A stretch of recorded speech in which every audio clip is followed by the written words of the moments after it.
Hey guys, welcome back to the channel. This is a story about what if Naruto is Weiss' father harem. Before I start, please support for more amazing content and do consider subscribing to my channel and share this video with your friends. This is written by NeonZangetsu and link in description and support writer. Let's start the video. Dust a dust shop. Life is an explosion. I once heard a madman say that. Oddly enough, those words stuck with me. Maybe he was onto something. He was blonde, too. Just like me. Coincidence? I think not. Life really is a blast when you think about it. Just like people. Our lives usually blooms bright and fierce, then burns out. Short, sharp, and poignant. That was my mindset. Live life, make your mark, enjoy it while you can. But what happens when a man lives longer than he should? What happens when that proverbial explosion keeps going, building, enveloping all before it? Suppose I'm still asking myself that question. Haven't quite found the answer. When I first found myself stranded in this world, I was lost for a while. I fought for a time, discovered a few new tricks, kept moving. I tried different careers, learned a lot of hobbies, but in the end one path really stuck with me. Dust. I suppose you could call it the lifeblood of this world, remnants of a different age. It's not chakra, that's for sure, but the sheer potential of it well. The results speak for themselves. That, and a mountain or two, but really it's not like anyone's going to miss those. Did I mention dust can be used in pranks? No. Because it's CAN. Once I discovered the sheer chaos, the choice was obvious. Didn't even have to think twice about it before I took out that first loan. To you, running a simple dust shop might seem like something of an odd choice. Especially for an ex-shinobi. For me, it seemed a simple one. When you've saved the world half a dozen times over and stranded yourself in a foreign dimension, there really isn't anywhere else left to go. You've seen all there is to see, done all you can do, and at some point just don't feel like fighting anymore. It's not that you can't or won't, but that you simply choose not to. So you try to find a hobby, something that makes you happy. Something that makes others happy, too. Let somebody carry on the good fight. Let someone else be the hero. Let something happen. My home was at peace when I left it behind. Probably still is. Even if it isn't, it's none of my concern. They probably don't even need me, and it's not like I can get back to them. I've had decades upon decades to reconcile myself to that fact. When I first landed here all those years ago, I had nothing. I didn't want to be a huntsman, wasn't interested in any world-ending crusades, but I helped out a few people anyway. For a time. Gave a man a lifetime or two to set up his precious schools. Talked a man-queen out of burning the world. It paid off. Some might argue that I still have nothing to show for it. I disagree. But where was? Oh yes, dust. Dust is fascinating. There's so many ways to prepare it, and really, you can do just about anything with the stuff. Try mixing it with chakra sometime. You'd be amazed by the results. The SDC certainly is. Bastards have been trying to buy me out for ages. Not happening. Bloody Schnees can piss off. Even now, eons after the fact, I'm still learning new combinations of dust. Hell, I've spent most of my savings learning what it means to be a dust specialist. There were mistakes, to be sure. Loads of them. Took me ages to master my craft. Burned down a building or two. Or 3. Or 4. Who's counting? But I learned. Because I had the time. Uzumaki genes have their perks, I suppose. Or maybe it has something to do with Kurama and being a Jinchuriki. I don't look a day over 20. Eternal youth has its perks, I suppose. Never asked for it, but it lets me live life at my own pace. In any case, I'm happy here. A simple life, with simple pleasures. Wandered the world, sowed some wild oats, and settled down. Nothing to worry about here in Vale, no crazy conflicts, just peace. Well, that and the odd explosion or two. Keeps life interesting, you know. Roman was having a bad day. The absolute worst sort of day, really. It had begun as it often did. With Cinder riding his ass, demanding yet more dust. Nothing unusual on that front. Grand schemes, the fall of Vale and Wetnet. For that they needed more dust. Not just for them, but for the White Fang filthy animals and that blasted train they were building down in Mountain Glen. Only problem was, he'd already hit just about every dust shop this side of Vale. You see, that was something of another problem. Because Junior had lent him these men for the evening and he was expected to pay them. Which he couldn't very well do because apparently the rest of said shops hadn't had a chance to resupply after last week's raid. He'd spent the better part of the night. But then, miracle of miracles, he found one. It was a homely little place. All bright and orange and red. Bright colors everywhere, right on the corner. Festooned with large banners. Sparks and explosions. He read the plaque outside with a sigh. Celebrating 25 years tomorrow. His brow furrowed yet further. Somebody's having me on here. He pushed the door open with melodic cudgel and was rewarded with the faint chime of a bell above. The door itself swung open on well-oiled hinges, exposing a large space beyond. Well. At least someone appreciated the classics. For a moment there he thought it one of those fancy automatic doors or something. Huh. Larger on the inside, too. Funny how that worked. But you see that wasn't important.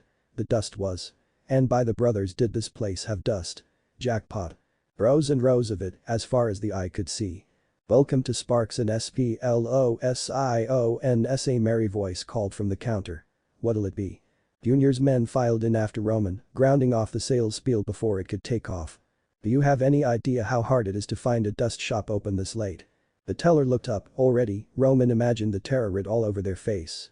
SH. He put in quickly before they could scream. Calm down. We're not here for your money. Hand over the dust. The cashier looked up with an expression of utter boredom. Roman's calm evaporated. At a glance he wasn't much to look at. Blonde hair, bit of silver at the edges. Blue eyes. Whiskered cheeks. Handsome enough, but not enough to be noticed or remembered. He wore simple orange turtleneck against the cold with dark slacks and a strange necklace, coupled with an odd what was that, a headband or something. Had some kind of weird leaf insignia on it that Roman didn't recognize. Meh, probably not important. Oddly enough there was a critter on the counter. A fox, of all things. Small and orange with 9 flowing tails, it looked harmless enough on the surface. Downright adorable, really. He found himself stricken by the strange urge to pet the damn thing. Blasted. Don't focus on that, man. You have a job to do. I'm sorry, the cashier spoke slowly, drawing each word out with great care. Are you robbing me? No, one of the men drawled, we're here to sell you Girl Scout cookies. The clerk tilted his head. You are? I'll take 3 boxes, then. Roman flung up his arms. Quiet, you. What kind of lunatic was this? Did he not realize what was going on here? Honestly, he was beginning to suspect a lot of them were just off. None of them made any moves toward the teller, or was he the manager? Despite his lack of weaponry. No one moved. Not a single soul. You know, as Roman looked on, the young man stretched. You really don't have to do this. His back produced a harsh pop. You could just leave. Torchwick tugged his hat down. I really can't. If he failed here, Cinder would tear strips out of his hide. To say nothing of Neo. Blasted fire bitch had them under her thumb right and proper. The only way out was through. Through this one, if necessary. He didn't want to kill the smoke, but he would if it came to it. At the end of the day, he valued his life more. You must be that Torchwick fellow. The teller leaned back, mildly bemused. Heard you've been raiding dust shops all over Vale. Was wondering when you'd come my way. Yeah, well, here I am. He flicked a gaze to his men.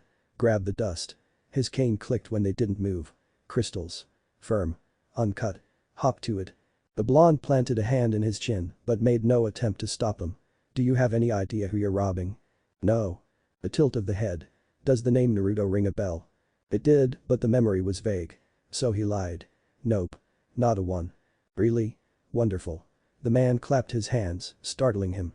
I'm afraid it's been something of a slow night, you see. Had to send most of the staff home early. Give 'em the night off, you know. Melodic cudgel barked once, discharging a round into the ceiling. Bits of plaster sprayed down. An alarm went off. It was worth it for the frown his actions drew. He looked up, regarding the hole in his ceiling, as one might a particularly nasty stain on his shirt. Blue eyes narrowed. Swept back to him. I'm afraid you'll have to pay for that. Pay? Roman choked down a snarl. Listen you little shit, I'm not playing around here.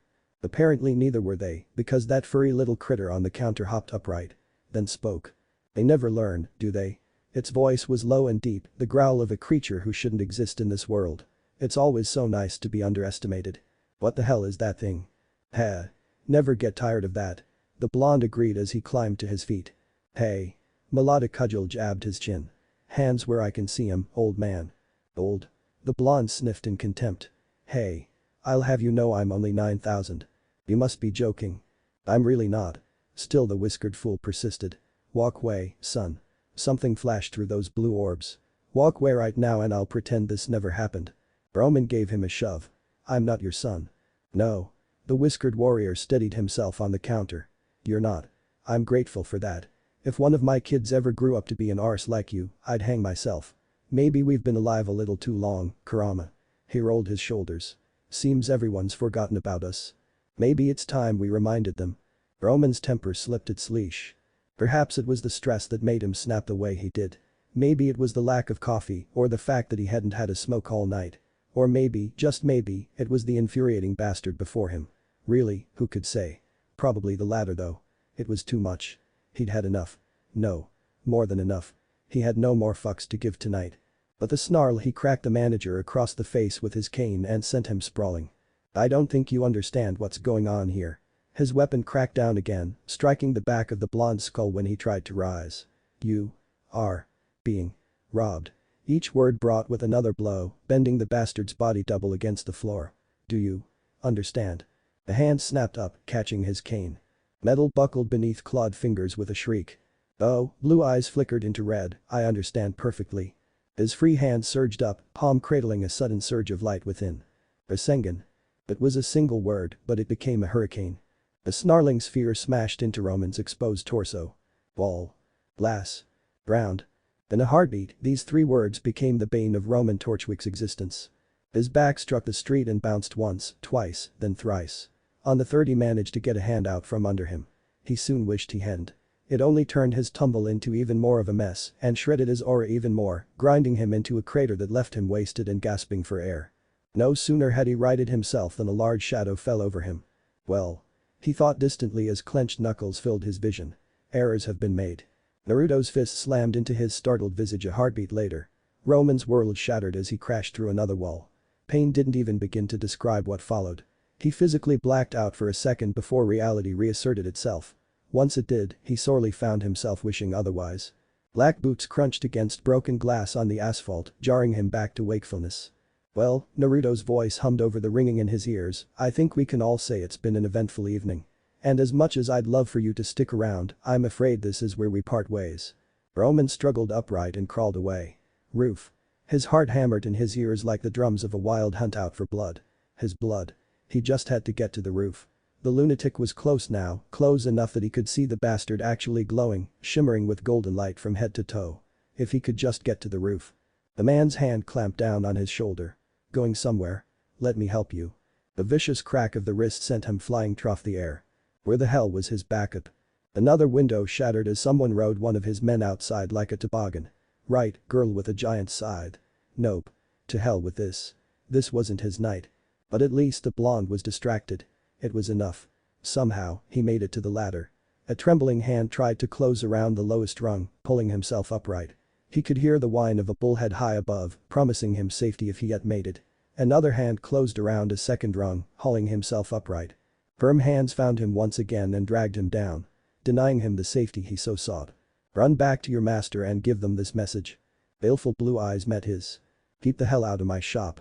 Then he launched him into the air. RWBY whistled softly and touched a pale hand to her forehead. Oh, wow. That guy really flew. Is he gonna be alright? She looked on as the shopkeeper silently sauntered over to his ruined window. The very same window she'd shattered when she kicked that suit-wearing hooligan. Terror dawned as she collapsed crescent rows behind her back. Oh no. He wasn't going to bar her from his shop, was he? She whimpered a little as he glowered down at the glass. He totally was. New. Blasted. She heard him sigh. I just paid this place off, too. I'm sorry. The words burst from her with such intensity that the owner jumped where he stood. I didn't mean to. He rounded on her with a sigh. You forget it. You're not in trouble. Was that it? For a moment she'd been afraid he might call the cops. He didn't seem all that upset about it. Weird old man. Well, not really old. He just had a bit of silver in his eyes. Silver was cool. He'd handled that bad guy so easily. Was he a huntsman? He looked capable enough, but she didn't see a weapon anywhere on him. Ex-huntsman, then. He blinked down at her. You have silver eyes. RWBY returned the blink with one of her own. Yeah. It's nothing. He shook his head. You just remind me of someone. Forget I said anything. She really couldn't. The words wormed their way into RWBY's brain and took root. Her little knees twisted in thinly veiled anxiety as she remembered why she'd come here in the first place. I don't suppose you have any high-impact dust rounds for sale. For sale? A small smile bloomed across his whiskered face. Kiddo, you helped me throw those punks out of my shop. For that, you get a lifetime discount. She perked up like a puppy. Ooh. Discounts were nice. How much we talking about here, mister? Naruto. Not mister. His smile became a grin. How does 50% sound?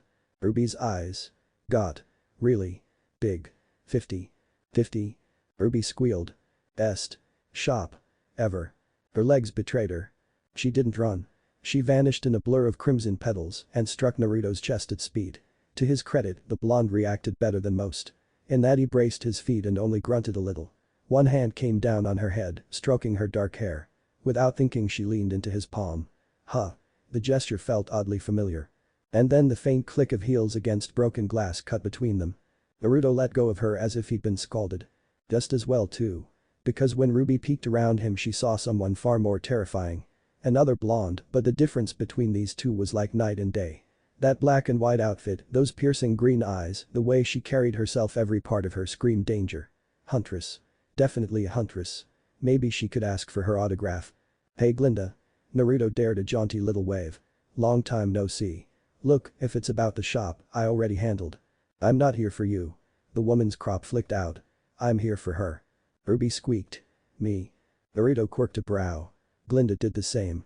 She whimpered beneath their gaze. I'm SORRRRRYYYYY. Just a nobody. Naruto's broom attacked the floor ruthlessly. There were no survivors. The whiskered warrior hummed softly while he worked, sweeping bits of broken glass and shattered dust out into the street. It was slow going. Tedious even. Roman's men had made quite a mess. To say nothing of the hole he'd blasted in the ceiling. Really, he could have used his shadow clones to expedite the process tenfold by now, but it was the little things in life, things like this, that kept him going. It also gave him time to think, to consider just how he was going to make Torquick pay for his transgressions. Or maybe you're just stalling. Kurama yawned from his customary perch on counter. We both know what comes next, don't we? Without missing a beat, the blonde swept up a bit of desiccated dust and winged it at the fox's head. If you can talk, you can help. He growled. I gave you that body for a reason. Fine, fine, twist my tails, why don't you? Cold blue eyes met his. You let him go. His partner stretched once and uttered a jaw-popping yawn as he hopped down to the floor. He's probably delivered his message by now. With but a flick of his tails he righted a fallen shelf and swept the ruined merchandise aside. Now it's time to hunt him down like the dog he is. Him, his associates, everyone who knows his name. No one will respect us if we let something like this slide. True enough. When you were immortal, you learned to appreciate the simple pleasures in life. When you ceased to age in the conventional sense of the word, you found meaning in the smaller things, the simple minutiae of living. When time could not slow you, when death was unable to hold you, you had to find things to live for, if only to stay sane. Surprises, for instance. No matter how long you lived, you could never know all there was to know, never see all there was to see, for each day there was always something new to find. It added that little bit of spice to life. Just the sort that kept an ancient shinobi going. Even the odd spot of bad luck could prove a surprise, a shock to break one out of a tedious cycle. It could also serve as a warning. Not to him, of course, but others. There was always a bigger fish out there, always a monster hiding under the bed. Today, someone had poked that monster. Roman's actions had been, well, less a surprise and more of a shock. A wake-up call, really. He'd been quiet too long. Spent lifetimes getting this place up and running, not for the cash, not for the reputation, but the simple joy of having something to call his own. People might wither and die, but a business, a legacy, those were eternal. And one punk comes along, ruining it all. The handle of Naruto's broom cracked under his grip. Not just him, but Junior's boys. He recognized the Red Axe gang when he saw them. They'd destroyed no small amount of his dust. He'd be paying the club a visit, too. Kurama was right. Maybe it was time to clean house. Time to remind the world why you didn't mess with a man's life. The phone rang in the back, cutting the dark spiral of his thoughts short. Blue eyes shifted to regarded. Glass and masonry crunched underfoot as he stalked towards it. Still it rang. Once. Twice. Thrice. It was an old piece of work. Not a scroll, but a landline, corded and all, with a dial to spin numbers. He wasn't sure why he'd kept the blasted thing around. Nostalgia. Memories of a simpler time. Who could say? Kurama hopped onto his shoulder. You gonna get that? Naruto didn't speak. He reached down and after a moment's hesitation, picked it up. Hello, old friend. A familiar voice came through immediately. I heard about your shop. You have my condolences. You're in a great deal of trouble, Miss Rose. RWBY flailed her arms in a vain attempt to ward the words off, to no avail. They hit her like a physical blow, sending all her hopes and dreams crashing to the ground. Was this the end? Was she going to jail? No, she rallied her thoughts. This wasn't a police station. Miss Goodwitch had brought her here wherever here was, but it certainly wasn't downtown. But why? She whimpered a little. I was fighting bad guys. I did good. You did. The man before her tented his fingers with a sigh, but it does not excuse your crimes. You inflicted significant property damage on that shop. Right, calm down. Remember. This wasn't the police station. This was probably Headmaster Osborne's office. Likely one of the many he kept around Vale. He couldn't arrest her, could he? Oh gods, what if he could? She didn't want to go to jail. She was too young. Too pure. They'd eat her alive. Naruto said I wasn't in trouble. Her voice hitched a little. He did. Be that as it may, Osborne winced, almost as if he were afraid of something. We cannot simply let you off lightly on this. Am I? Her voice warbled and she swallowed once to recover. Am I going to jail? That depends. The ancient hunter blinked. Do you wish to? She made a keening noise through her teeth. No. That was a joke. Here at last his countenance softened. You'll simply be repaying your debt to Mr. Uzumaki. He laughed a little as she collapsed like a wet noodle in her chair. You will work in his establishment on the weekends until such a time as your debt is repaid. Wait, why weekends? Because, he continued with a smile. I suspect you'll be quite busy with your new coursework in the meantime. New what, now? Ruby's heart skipped a beat. Then another. Another still. Wait. Surely he wasn't suggesting, was he? What? She managed. Osborne leaned forward and offered her his hand. I do hope you'll be less rambunctious in Beacon, Miss Rose. Was he moving her ahead 2 years? A full 2 years. Ruby's heart howled back to life, turning her pale face a bright shade of red. Full steam ahead. All systems are go. Forward. She lunged across the desk and clasped his hand, pumping it up and down like a madwoman. Thank you. I'll be the best huntress ever. Do not thank me, dear girl. He withdrew, rubbing his arm with a wince. Thank Naruto. He called in a personal favor. That chagrined smile returned, more rueful than ever before. Now then, I believe your mother wishes to speak with you. All of Ruby's newfound joy turned to ashes in her mouth. Meep. Any chance you can, I dunno, pretend I'm not here. He sighed. I'm afraid that fox is out of the bag. Wait, that's not how you say. The door slammed open behind her, cutting the girl short. Ruby rose. A familiar voice cried.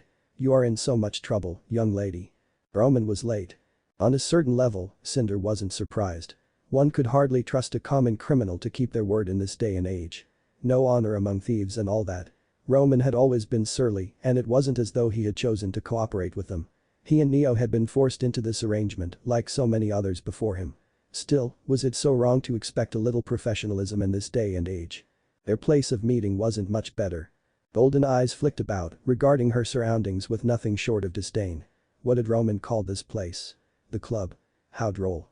Even a private room such as this was too dingy for her tastes. Too much red by half, to say nothing of the wine. It would suit her needs. For now. Honestly, it galled her. She couldn't wait to be rid of this filthy city. If it wasn't the bad wine, it was the people. At least Emerald and Mercury had the good grace to be silent.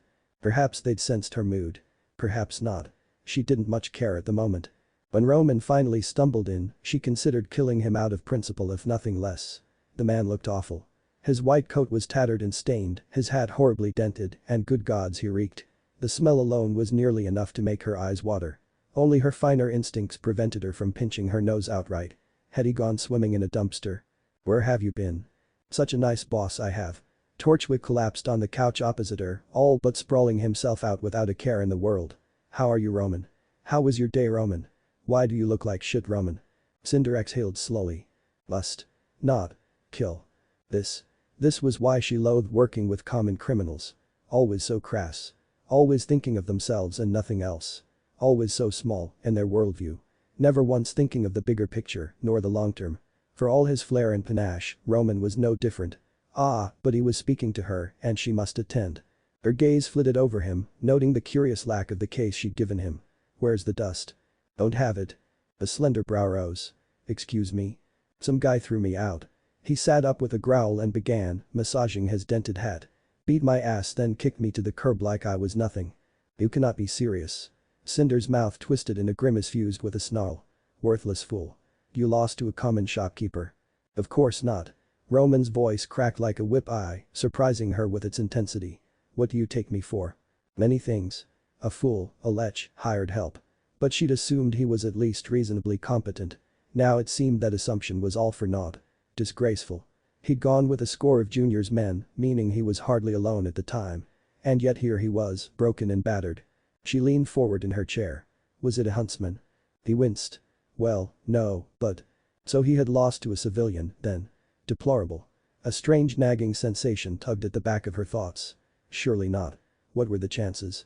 She folded one leg over the other as she poured herself another glass of wine. Her luck wasn't that bad. It couldn't be. Yet that thorn of doubt continued to tug at her nonetheless. It just wouldn't let her be. Curious. Do you recall the name of this shop? It was some dinky little place. Roman shrugged. Nothing special. Sparks and Explosions, I think. Weird name. No. Joke's on him, though. He chortled, unaware of her dread. Junior's boys really trashed the place. No. Way I see it, he'll be out of business for weeks. No. Cinder's blood was no longer cold in her veins. It was ice, frozen completely.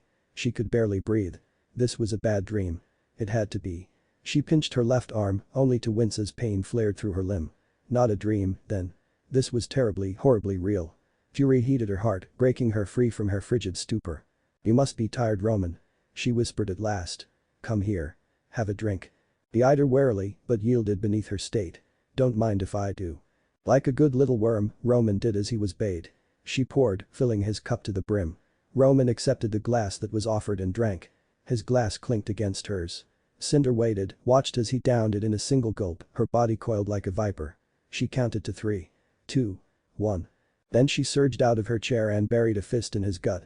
Torchwick doubled over with a rasping gasp and vomited what he'd just imbibed. Red liquid spattered the floor. Cinder callously flung a nearby cloth at him. Clean that up. You wasted good wine. Absolute ingrate. He did so, wasted and gasping for air. A minute passed. Then another. Another still. Behind him, Emerald gulped. Cinder, should we leave? Stay. She hissed. What? Roman rasped as he looked up at her. What did I do? It's not what you did that angers me so, Roman. Cinder stood and poured herself another flute of wine. It's who you did it to. That fucking nobody. Roman retched where he lay on the floor. What about him? It was just a dust shop. What does it matter? Fool. Imbecile.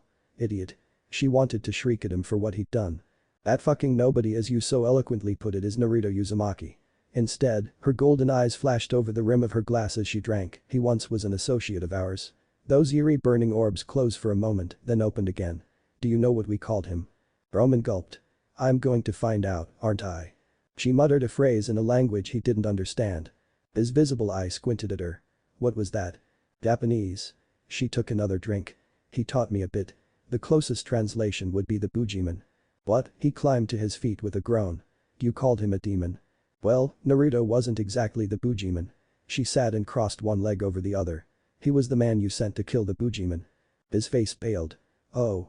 Naruto is a man of focus. Thrice as quickly she stood again, unable to stand still. Commitment. Sheer will. Her forehead pressed against his. Something you know very little about. I once saw him kill 3 men in a bar with a pen. He looked away and she snarled at him. A bloody pen, Roman. Then suddenly one day he decided to leave. Her visible eye flashed with golden flames.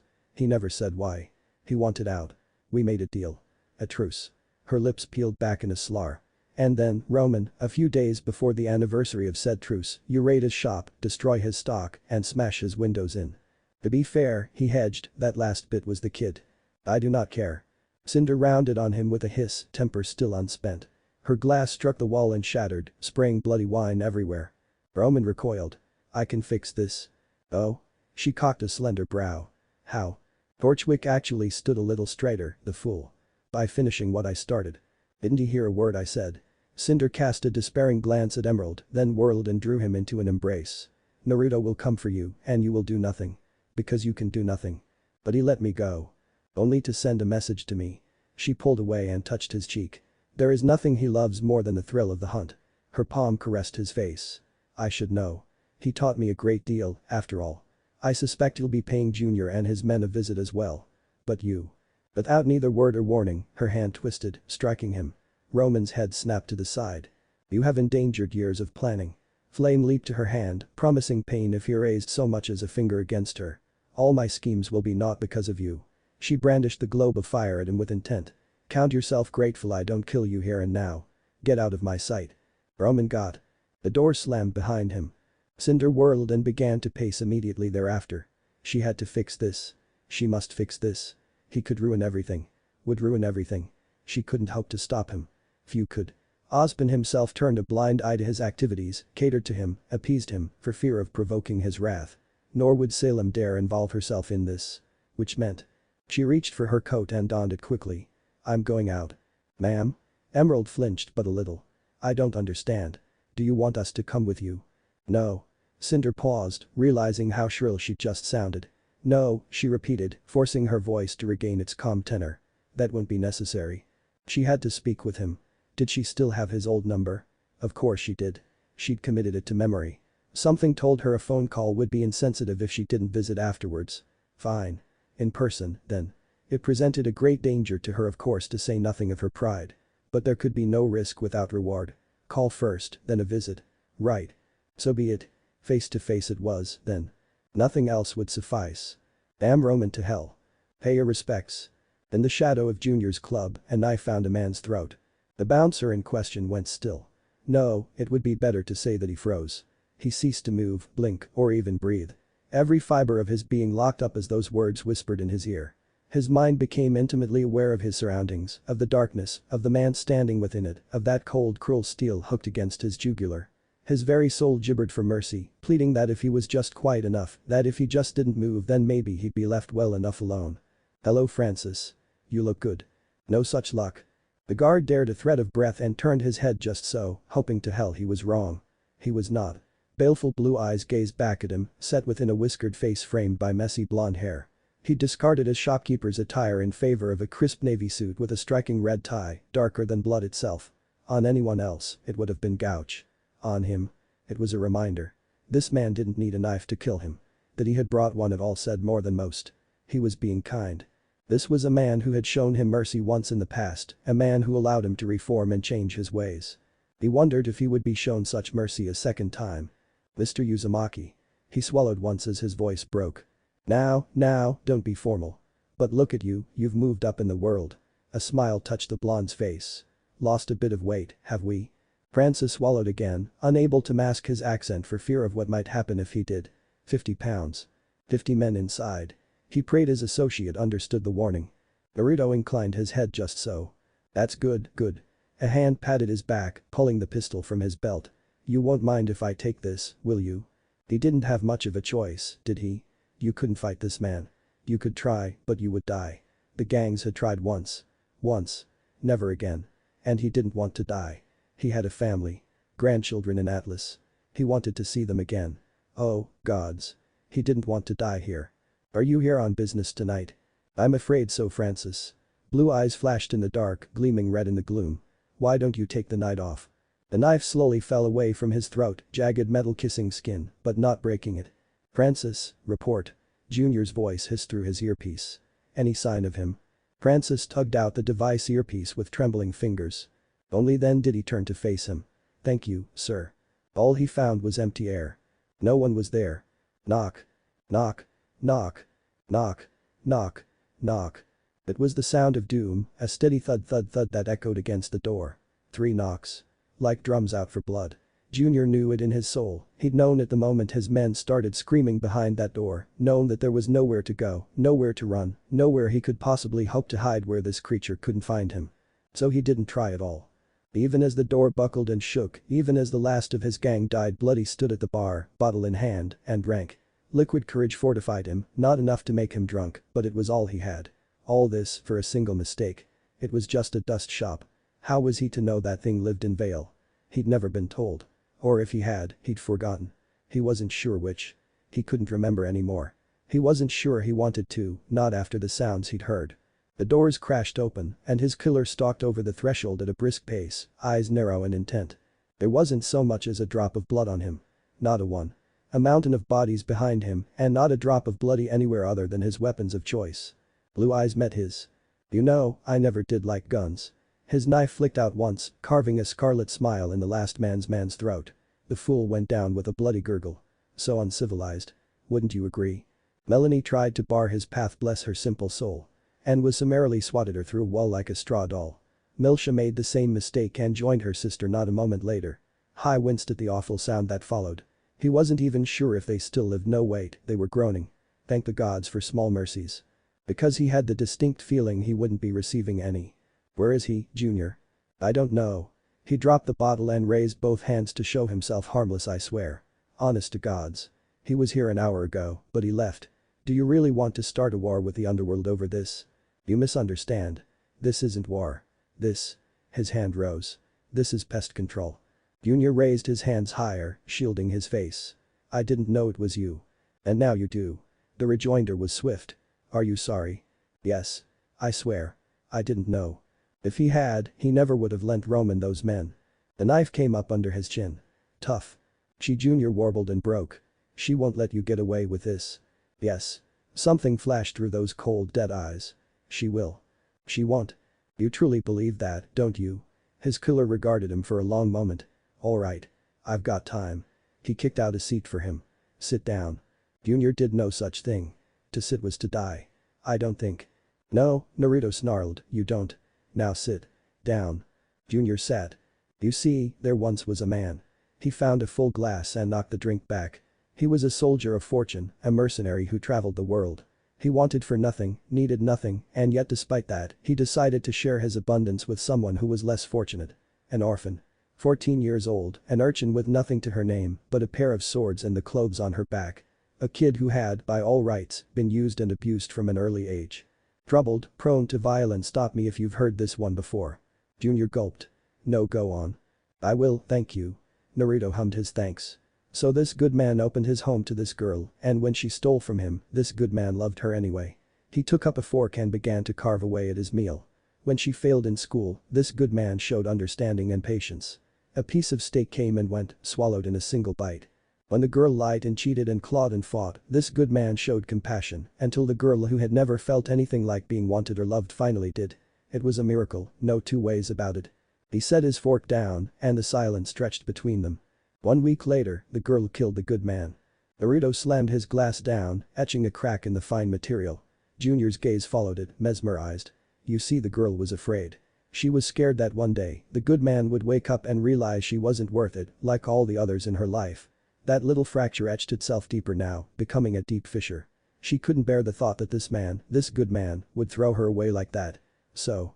He took up the fork and made a slashing motion across his throat. She killed him. Only then did Junior glimpse the scar there. The glass split, sending both halves tumbling to the table. But then something incredible happened. Naruto took a hold of each and laid them atop one another.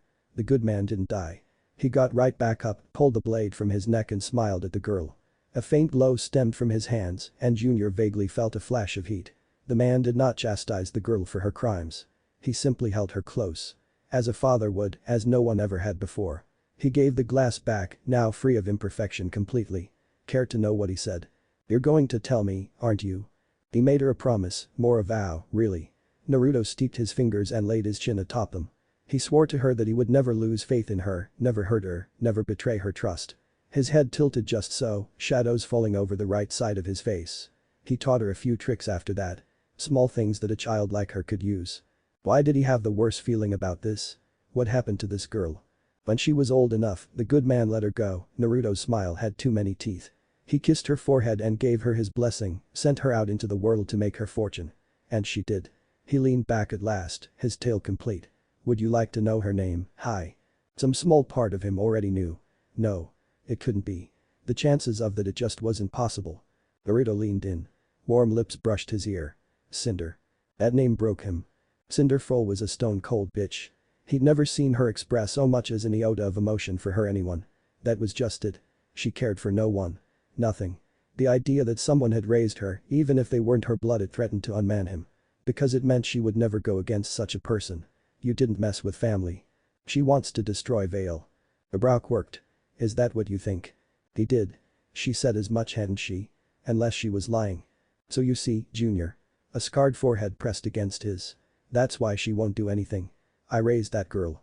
A spark of gold burned through those cold blue eyes. Took her in when she was at her low point and made her what she is today. Told her she could be whatever she wanted to be, so long as it made her happy. He shrugged carelessly. Maybe I should have disciplined her better. Suppose I'll have to after this. Why? I whimpered. Why tell me all this? Because I wanted to make things perfectly clear between us. The rejoinder was swift. You see, I know you're wearing a wire. Just as I know Roman's listening in on our little conversation. A hand came down on his right shoulder, all but fastening him in place. "Don't worry, hi. You're going to live.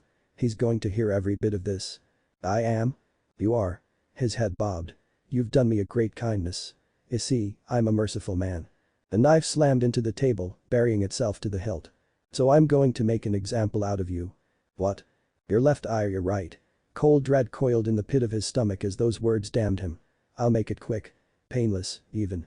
A low smile creased those whiskered cheeks as his gaze swept down to the knife. "I hear eye patches are all the rage these days. Really, I'm doing you a favor. You'll have ladies beating down your door." That was the best offer he'd get. This, or death. Looking at it like that, the loss of an eye was a small price to pay. "Left, sir." He swallowed once and closed his eyes. The knife blurred at his face. "Clench your teeth." Power was complicated. There are many different kinds, of course. Physical, mental, emotional. Blunt. Subtle. Power came in many forms, but at the end of the day, it all boiled down to respect. For it was respect that built the foundation of fear, and with it, wariness of said power. And like it or not, Naruto knew a thing or two about power. When you lived this long, it came to you naturally. Power was the reason she'd come to visit. The door squeaked open like a fearful field mouse, the bell above it chiming mournfully. Naruto looked up from his cleaning. Well, look who it is."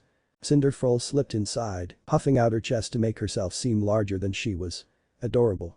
He remembered a different time not so long ago when she'd hunched her shoulders inward, trying to be small. Trying to hide, not just from him, but everyone. Everything. When she'd been a tiny, gawky thing, gawping at everything in sight. To him, she was still very much that girl. "You look well." She reached across her body and gripped her right wrist. "How have you been?" "Well." He said with some heat. "More than you clearly seem to be at the moment. What the hell were you thinking?" She laughed and it sounded forced. "I didn't intend to." "Cut the crap." Cinder chuckled again, then. This time her laugh was not that fake cultured thing.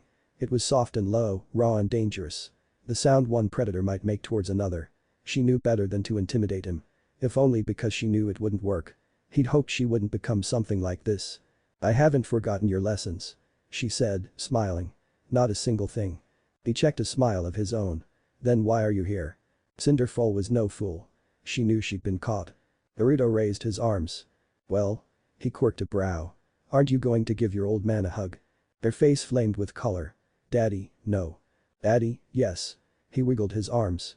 "I haven't seen you in years. You don't write, you never call." His brow darkened. "You send your goons to wreck my shop." "That wasn't me." Her eyes flashed with panic from her younger days. "I only remembered the name by chance because you mentioned it once. How was I to know you actually went through with that higher brain scheme of yours?" The silence stretched between master and apprentice. In the end, Naruto shrugged. He supposed that was fair. It wasn't as if he'd advertised his new business to old acquaintances. Only a handful knew what he was doing these days. Just the way he'd liked it. Unfortunately for her, it didn't absolve her of guilt. And how was I to know the girl I raised became a common criminal with plans to destroy an entire kingdom?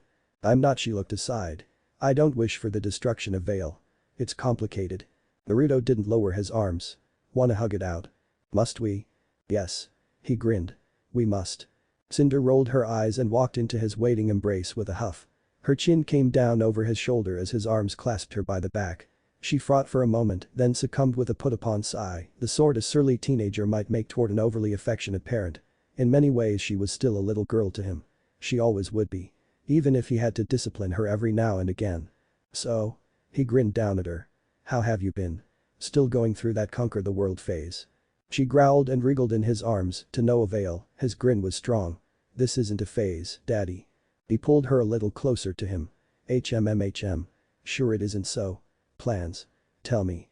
Now." His foster daughter sniffed once. "And if I don't want to?" He patted her back. "Then you get a spanking." She went terribly still. "You wouldn't dare." "No. Care to test your old man?" She told him everything. And he laughed. "I'm thinking I'm back." "Alright. You can do this." Summer Rose whispered the words to herself as she approached the dust shop. "You'll be fine." She spurred herself forward in spite of her fear. It's only been 15 years. Sure. 15 years of total radio silence between the two of them. Summer's confidence, what little she had left, threatened to shrivel up at the reminder. 15 years since their last mission together. And she'd not spoke to him since. It wasn't fair. How was she to know he'd been so close and yet so far? She was all but mumbling by the time she grasped the handle. Her feet cemented themselves to the floor, refusing to budge another inch. It was all she could do, so psych herself up. She could do this. She was a huntress. A silver-eyed warrior. She'd faced down grim time and time again, escaped certain death, and lived to tell the tale. She could do this. She would do this. Just be brave. She only had a few minutes to do this. RWBY would be reporting for her first day any minute now, and she had to get this out of the way before her darling daughter arrived. Trembling fingers twisted the latch. Then she heard voices. Simply doesn't warrant the damages. Was someone there? Summer stilled, unwilling to interrupt. Gentlemen. She heard him then, the low timbre of his voice muffled through the wood. It seems I've been away too long. That I've been forgotten. Silver eyes peeked up through the door window and beheld a familiar face near the entrance. His face. Just as she remembered him. Are you really trying to shortchange me, here? He spoke unto two men, each wearing crisp white suits. Familiar suits. One of them muttered something less than flattering. Thought so. This reeks of Jacques. He's meddling again, isn't he? Alright. Here's what we're gonna do. Naruto climbed to his feet and moved around the counter. If you schmucks don't pay me the insurance money that I am so rightfully owed for the damage my shop has suffered, he jabbed one finger into the left man's chest with intent, your head, he whipped around and jabbed a digit at the other. Is going up his arse. There was a silence as one of them replied. He sighed. You sure you wanna ride this train, little man? You can't touch us. This time, the response came through loud and clear. The SDC would have your hide if you harmed so much as a ear. His words peaked into an ghastly wail as the blonde grabbed him by the face and moved. An awful ripping sound filled the air. Punctuated by a second scream that had no business coming from a grown man's throat. Cloth ripped. Something else tore. Rapid footsteps approached and the door swung open in her face. Summer dove out of the way. Two men soared out, conjoined in a way no one wanted to imagine, and crashed into a building. They were still screaming when someone stalked out the door past her. Excuse me. A young woman all but stumbled past her, pale face sick with nausea, bright eyes half lidded in embarrassment as she covered her mouth with one hand. Summer had all of an instant to take her in. Clad in a deep red dress that clung to her curves like sin, she was a beauty like no other, golden eyes sharp and framed by long, lustrous midnight black dark hair. Then she was gone, heels clicking harshly against the sidewalk. Don't forget to visit tonight. A familiar voice called at her back. The young woman pivoted in place and flipped him the bird before she stalked off. Summer's heart sank and all her courage withered as a flower would in the dead of winter. Nope. Couldn't do it. She whirled to flee.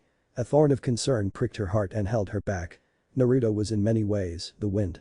He could be calm and gentle, a cool spring breeze to those he loved. But when his wrath was roused, when he was angry, when someone took something from him, well. She had seen the results firsthand. Hurricane, tornado, cyclone, there weren't nearly enough words to describe the absolute avatar of annihilation he became. After all, one did not simply leave the life of a shinobi behind. A life like his followed you. It clung to you, infecting everything you were, everything you loved. If there was even the slightest chance that anger was directed at RWBY, unlikely as it may seem, no.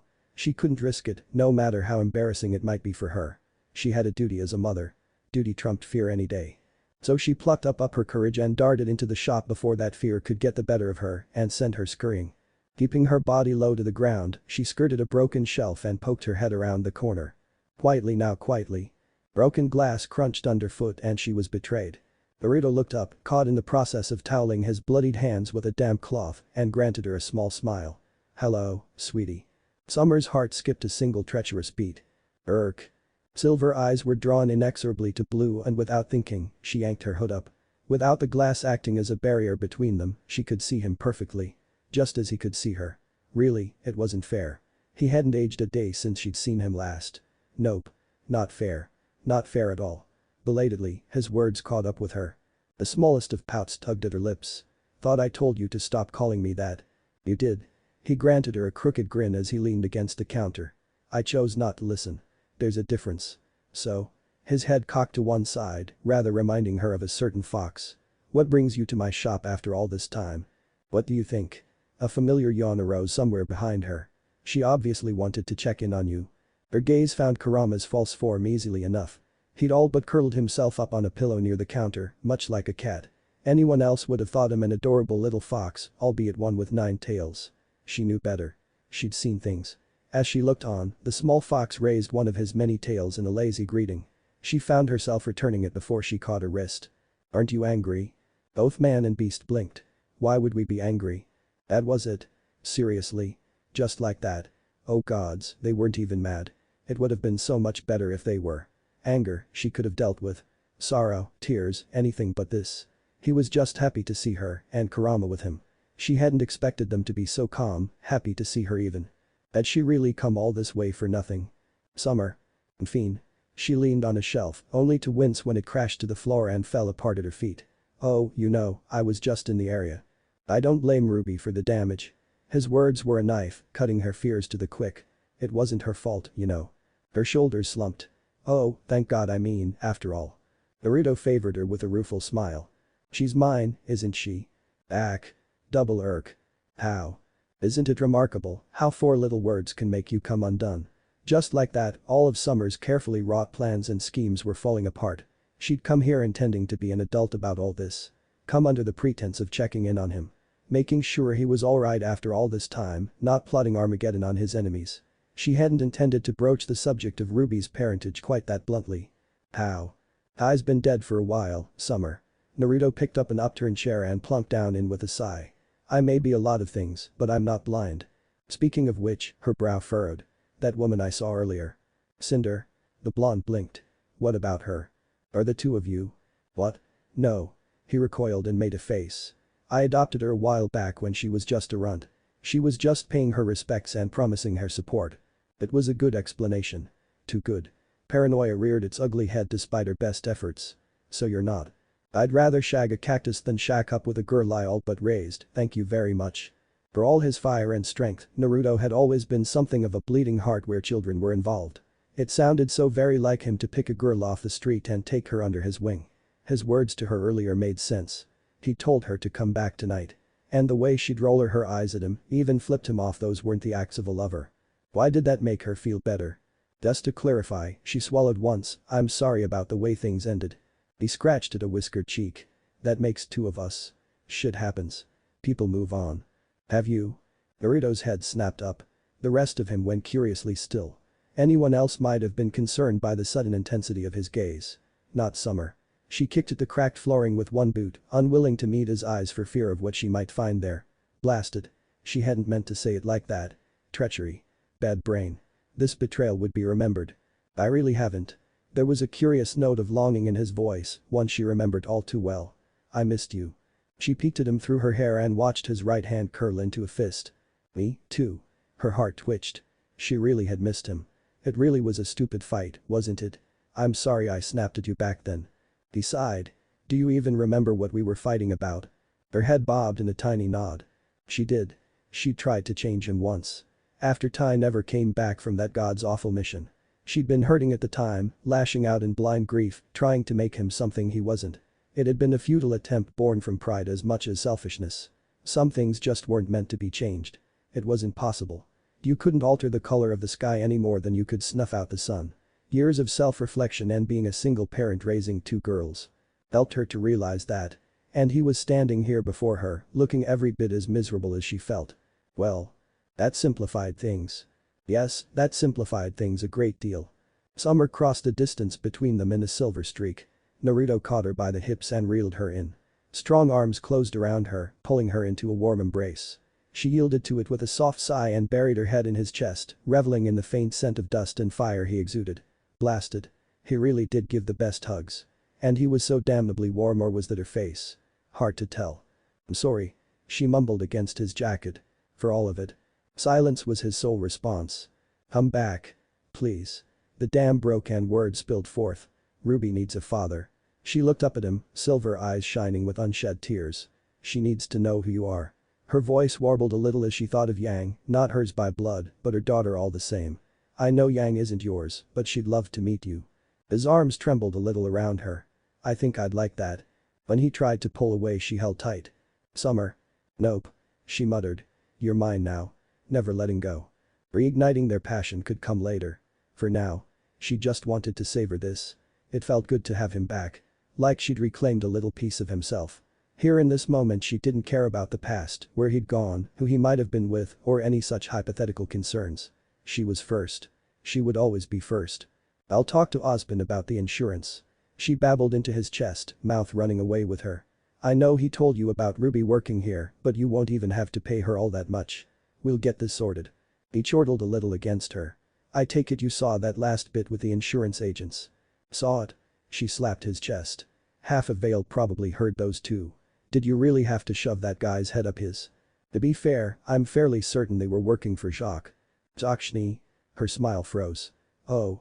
Is that so? I just might have to pay him a visit. Personally. Naruto frowned. Summer, no. Summer, yes. Ahem. And then Kurama opened his big mouth. If the two of you are quite done making eyes at one another, we have a store to run. Summer scowled at the little red terror. Oi. Watch it, Fox. Oi, watch it, Huntress. He sang right back. If the two of you want to canoodle, get a room. Preferably one far away from me. You're entirely too noisy. I can wait. Naruto nudged her hip with an elbow. You can leave out the back when you're ready. Then can we stay like this? She leaned up and kissed his neck. Just for a little while. Naruto didn't use words. He simply held her. It's good to be back. Some time later, Naruto sprawled in his chair with a rueful smile. Kurama hopped onto the counter to join him and curled up there with a scowl. Stop grinning like that. You're contagious. That cleanup took entirely too long. It did. He sighed and crossed both hands behind his head, too content to take offense. Did it really? Yes. A tiny tail swatted his arm. Because you refused to use shadow clones. Really, if you just stopped holding back. Nah, he waved a hand. Where's the fun in that? Comfortable silence stretched between them as they lazed about. Neither spoke for what felt like an eternity. Someone might have sought to fill the void with aimless chatter or traded further barbs among themselves, but they didn't feel the need. Both man and beast knew one another well enough by now and didn't feel the slightest need to do so. There could be only one course of action from here. So? Kurama yawned at last. I know what you plan to do, but how do you intend to go about it? For now, we'll let the gears of Vale turn. Naruto considered the ceiling with a sigh. Roman will stick his head out sooner or later. He can't hide forever. And then we chop it off. He made a sharp cutting motion with his good hand. Once and for all. You do realize he may well send someone after us in the interim. The blonde brow arched. And? Fair point. The bell above the door chimed once as someone opened it from without. Kurama perked up. Naruto's posture shifted just so, his upper torso leaning forward as a knife flicked down his sleeve and into his hand. Summer had only just left and Cinder wouldn't be returning until later this evening. Junior knew better than to send anyone after him. So then who? A familiar voice called out to him when a streak of red and black blurred inside. I've come to WORK. His fingers twitched and it vanished from whence it came. Oh, he leaned back, concealing it's just you, RWBY. Now that he knew what to look for, he really could see the resemblance as she scampered through the door. She was Summer's daughter alright, but beneath that he saw something else. Those ever so faint dual whisker marks tripling her cheeks. RWBY was quick on her feet, almost unnaturally so. Something told him that if he turned his senses on her, he might find the faintest stirring of chakra coils there. He chose not to, if only because she wasn't alone and for fear of what he might find. No, she wasn't alone at all. That was most certainly a belladonna on her right and a Schnee on her left. He'd known a few of both during his heyday and more recently. Mercifully, neither looked a thing like him, or perhaps they simply took after their moths. In theory it shouldn't be too hard to conceal whiskered cheeks with a bit of makeup. Perhaps he was being too paranoid. Wow. A low whistle pierced the gloom. You really did a number on this place, huh, sis? He recognized Raven and Ty's brat last. 1. Because she brought up the rear, and 2, it was absolutely impossible to miss the blonde bombshell. Arms crossed behind her head, she craned her neck to and fro, surveying the damage to his shop with keen lilac eyes. The last living piece of Tiang Xiaolong in this world. It almost hurt to see her. Really, he'd have to pay Raven a visit one of these days and smack some sense into her. RWBY make a keening noise akin to steam escaping a tea kettle, snapping him back to reality. Yang. I already told you. That wasn't me. Well, she paused and cast about, as though seeing the damage for the first time in broad daylight. Maybe the window was, and possibly a shelf or two, but still. Not my fault. You dolt. The Schnee palmed her face. Do you not know the meaning of restraint? I do. The little reaper flailed her arms. But there were so many bad guys. Naruto took mercy on her at last. Why are you here? Eh? She jolted a little, startled by his inquiry. Osmond said I have to work for you on the weekends until I paid off the damages. He knew that, of course, he'd just said it to make her squirm a little. Really, he couldn't help but tease her. Osmond really was a cheeky bastard, making her work for him like this. Was probably afraid of pissing him off. That, or this was his way of getting back at him for forcing RWBY into Beacon 2 years early. Really hard to tell with the old geezer.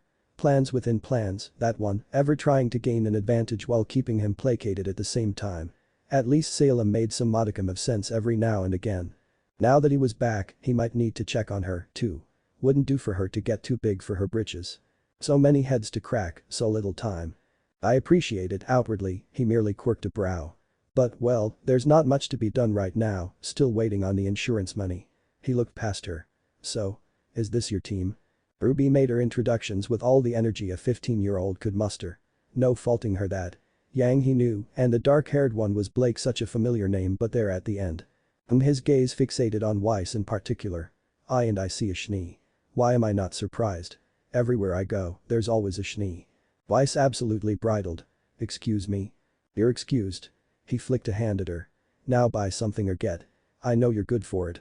He half expected her to burst out in a sputter of denial. She did not. Points to her. What came next forfeited what little goodwill she'd earned. I've heard about this place. Her gaze flitted about, considering what little intact stock he had left. Your dust is supposedly second to none. He caught the gleam in her eyes at once and didn't like it one bit. How much would it take to buy you out? The muscle jumped in his jaw. No. A hand snapped up, vetoing her. Why do you silly Schnees always think you can buy me out? Is there a price tag on my forehead? Ah. No talking. He jabbed her forehead when she tried to speak. Schnees never have anything good to say really, your mother was the only exception. On a whim, he decided to twist the knife. Be sure and tell her to visit sometime. He wriggled his fingers once and laughed as she recoiled. Real lightning between the sheets, that one. One last wistful sigh stole the fight right out of here. Those were the days. Yang whistled. RWBY gagged. Blake, wait, why was she taking notes? He supposed it didn't matter. Weiss had already died inside. He saw it in her eyes. Excuse me? You're excused. Again. He smiled. A speechless Schnee was a good Schnee. Feel free to pick your jaw up off the floor at your leisure. Kurama chuckled. It would prove his undoing. Because the very moment he did. Why, RWBY noticed him. Ooh-oh. She cooed, eyes all but aglow with stats. Is that a fox? Kurama placed his chin atop one crimson paw. I am no mere fox, mortal. Holy crap. It talks. She all but squealed with joy. Is it a toy? No, wait, toys don't talk like that. Blake bulled in from the side and actually had the goal picked him up. Looks rather lifelike to me. Kurama bared his fangs at her. I will bite you, belladonna. She remained unbowed. Very lifelike indeed. Joke's on you, Yang elbowed her partner. You should see the stuff this one reads. She's probably into that shit. Blake dropped Kurama like a hot potato and slapped at her arm. Bah, kids these days. He'd seen Stranger Things eons ago. Really, biting was tame nowadays. You know, Naruto thumbed his chin, I think I might have written a book series once or twice. Still do, in my spare time. His fingers drummed against the counter as he grappled with a vague memory, faded though it was. Ninjas of something or other. Kurama huffed. Smutty trash, more like. Blake pivoted, regarding him with a neuro look. Do you mean ninjas of love? Ah. He snapped his fingers. That's the one. You've heard of it. I'm thinking it's about due for a sequel. He wasn't sure he liked the gleam in her eyes. Was she drooling? She was. Han, the young Fronus gulped once. Can I get your autograph? Kurama rolled his own. Look what you did. Ignore him, he's a big softy. Yang scoffed. Heh, I bet. It was the straw that broke the fox's back. Kurama buried his head in both paws and muttered something less than kind. Right. You've brought this upon yourself, Branwen Spawn. Know that I will show no mercy. What you gonna do? She booped him on the nose. Bite my ankles. The rest of his words hit her a moment later. Wait, Branwen. You know my mom. No, and hate. Came the snarl. Rip and tear. Then he pounced on her. To be fair, he's nice to most people.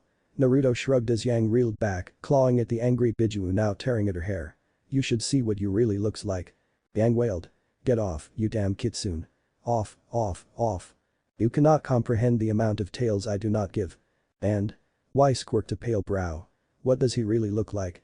Is this a joke? Weiss, no. RWBY cried. Kurama reacted before Naruto could even hope to warn her. In a single bound he leaped from Yang's hair, planted himself on the desk, and whirled to meet the sullen Schnee. His fur stood on end, all 9 of his tails rigid as red spikes. For an awful moment nothing happened and Naruto wondered if his partner had lost his touch. And then. The towering golden maw filled the entirety of the Schnee's vision. Boo. Weiss toppled backwards with a startled shriek. Yeek. Naruto shook his head with a rueful sigh. Well, this is my life now. He won't get me. Roman whimpered in the dark. I won't let him. Crazy bastard. I'll show him. Cinder returned that very evening. Much to his amusement, she was not alone. Welcome back. He looked up as the bell rang. Any news for me? Not quite. Her face was a curious study of contrasts, equal parts concern and anticipation wrapped up in one package. She squirmed like a naughty little girl with her hand caught in the cookie jar. Fond memories. She'd been such a wild and coltish little thing back then. I thought it best to introduce my associates. Under his watchful eye, she nudged two teenagers forward into the light. To prevent any confusion in the future. This is Emerald, she gestured to the girl on her right, a dark-skinned youth with green hair and striking red eyes, and the boy is Mercury. Her left hand indicated the pale silver-haired boy at her side. Please be kind to them. Naruto looked down at them. Up to Cinder again. Down once more. Really, there was only one conclusion to make. You have kids? Cinder's eyes all but bulged. Daddy, no. Her hands clamped down to stifle the outburst, but it was too little, too late. Wide golden eyes narrowed as she realized she'd been had. Really, it was all too easy. Wait a hot minute. Mercury gave a startled blink. You're her old man. Because I don't see the resemblance. There isn't one, you louse. Naruto feigned a jab at the younger man's head. I adopted her when she was about him. He held out a hand and levered it above the counter somewhat. I'd say about this tall. Cinder whimpered. Mercury sniggered softly. Really? Emerald all but twitched. You adopted Cinder? Kurama cackled. Blunt, this one. I think I like her. Mercury blinked. Is that a talking fox? Sure is. Naruto didn't bother to contradict him, eyes fixed on Emerald. What, did she adopt you, too? Yeah, sorta. The Tan shrugged. I mean, she took me off the streets when I was younger and wait. He saw the moment her thoughts clicked into place. If you adopted her and she adopted me, she held up her hands counted, doing the math before turning a hopeful expression on him. Does that make you my grandfather? Naruto's brain fizzled out. You've doomed us. Cinder all but sank into a chair. Here we go. Wait, Mercury frowned. What? I don't get it. Naruto did a double take. Blinked. Once. Twice. Thrice, now. Then he inhaled deeply. Kurama absolutely hissed. Don't you dare. Too little, too late. I have a granddaughter too. Cinder groaned into her palms and doubled over. Daddy, no. Daddy, yes. Naruto slammed to his feet. This is wonderful. I must tell everyone. Give and take. Emerald had a grandfather. She must tell everyone. No. Resist. She slammed the brakes on that train and bashed her head into a fluffy pillow before her mind could run away from her again. As it had so many times in the last hour. Warm fabric enfolded her face and she kept it there as her cheeks burned, determined not to let anyone see, only pulling back once the inexplicable urge passed. Bad Emerald. No shouting. Grandpa had done enough of that for the both of them. If one were to listen closely she could have sworn still heard him running around Vale hollering his head off long after they'd gone back to the hideout. Ospen. I have a granddaughter. Nope. Not her imagination, then. That was a thing. Summer. Did you hear? I have a grandson too. Isn't this wonderful? Mercury grumbled into an arm to hide his flush. Damn it. It's been hours, is he ever going to stop? QROW. I have grandchildren. That's right. You heard me. They're adorable. I love them so much. Unlikely. Cinder groaned, rolling over where she lay. There's no stopping him when he's like this. He'll be at it all night. Emerald felt an unfamiliar heat crawl up her neck as she craned her head toward the window. They could hear him all the way out here. Seemed Grandpa had a healthy set of lungs. He sounded proud. Not that she blamed him. If she had any well friends, she'd be shouting too. A faint pang of regret tugged at her. Friends would be nice. Maybe someday. Someday. The one-time urchin gave her head a mighty shake, trying to dispel such thoughts, but it was no use. Family. The word, the very concept, had already taken root deep inside of her heart. It refused to let go. Something had awakened in her. Never in her life had she wanted something so badly and never known until she received it. Any attempts on her part to dislodge such sentiment only made it dig in. She had a family. Just thinking of it drew a tiny smirk to her face. Before long it became a smile, followed by a giddy grin, the sort she'd not worn since she was a little girl. You see, Emerald's reasoning was simple. Naruto had adopted Cinder. She was his in all but blood. He'd said as much. In turn, Cinder had taken her off the streets.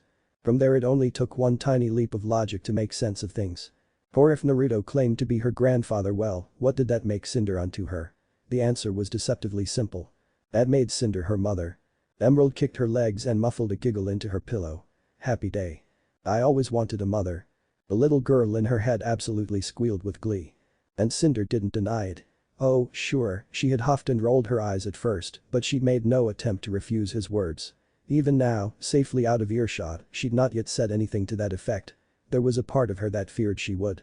Yet with each passing minute her fears shriveled away. It wasn't long before she felt bold enough to speak. Nor was she the only one affected. She poked her head up to see Cinder still sprawled in her own cot, staring blankly into a handheld mirror. Frustration was writ across every aspect of her face, from her golden eyes to her pursed lips. She tilted her head to the right, then the left now, scowling at her reflection as she failed to find any blemish within. Am I losing my touch? She muttered to herself. No, surely not. So, Emerald smacked her lips. Mom. Mercury gagged just out of sight. Prick. Screw him. Cinder made a noise of discontent. Do not call me that in public. But we're not in public right now. So I can call you that now, right? Emerald hedged her next words. Jay, just so we're clear. Cinder made angry cinder noises. You're not going to let this go, are you? He's infected you. Bleeding red eyes met unamused gold. Eventually one of them yielded. They had to. Cinder set her mirror down and picked up a hairbrush. Come here. Emerald blinked. Ma'am? I am trying to be nice. Cinder seemed to physically struggled with the word before she spat it out. Do you wish to brush my hair or not? Emerald didn't need to be told thrice. She all but blurred into Cinder's bed. Such a child. Cinder huffed, yet nevertheless remained motionless. If I find a single hair out of place. You won't. Emerald ran the brush through that ebony mane in slow, vertical strokes, careful not to tug. Cinder took great pride in her long tresses. She'd never let alone touch them before. That she was letting her do so now was a sure sign of her stress. Something had gotten to her. 2 guesses as to whom. First 2 didn't count. Gramps must have said something to her. Still, there was a part of Emerald that envied her longer hair. Maybe she should consider growing hers out. Once you've finished with mine, I'll start on yours. Cinders shattered her reverie like so much glass. It's time we tamed that rat's nest you call hair. Thanks. Emerald was only too happy to comply with the command. I'd like that. Cinder didn't really know how to be nice, but she was making an effort now. That mattered. It meant something. As she worked, Emerald cast about for Mercury. She needn't look far. He hadn't budged from where she'd left him.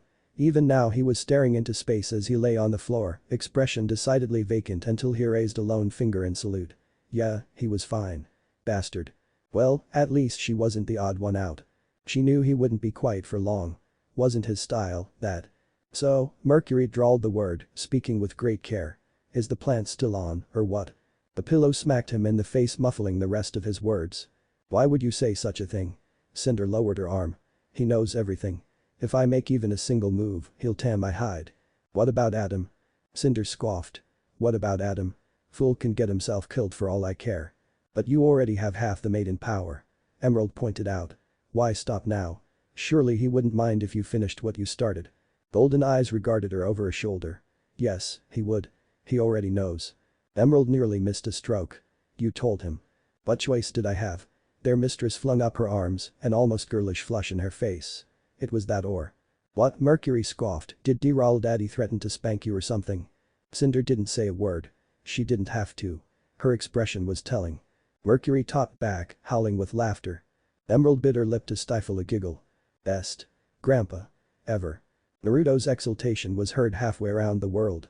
I have grandchildren. RWBY considered herself a good girl. She did good things, fought bad people, and definitely didn't eat cookies before bedtime. Alright, she'd fudged that last bit. 2 out of 3 wasn't bad, right? And yet. One little screw up, a single good deed gone wrong, and her life was thrown out of whack. Life had been good. Life had been simple. Now she found that life torn 3 different ways. Trapped between her coursework, the responsibility of being a team leader, and now her first job. She was only 15, for crying out loud. Too much. Geez, she grumbled to herself, you break one window and they throw the book at you. It wasn't that she disliked working for Naruto. She just didn't know the first thing about running a dust shop. Emphasis on running.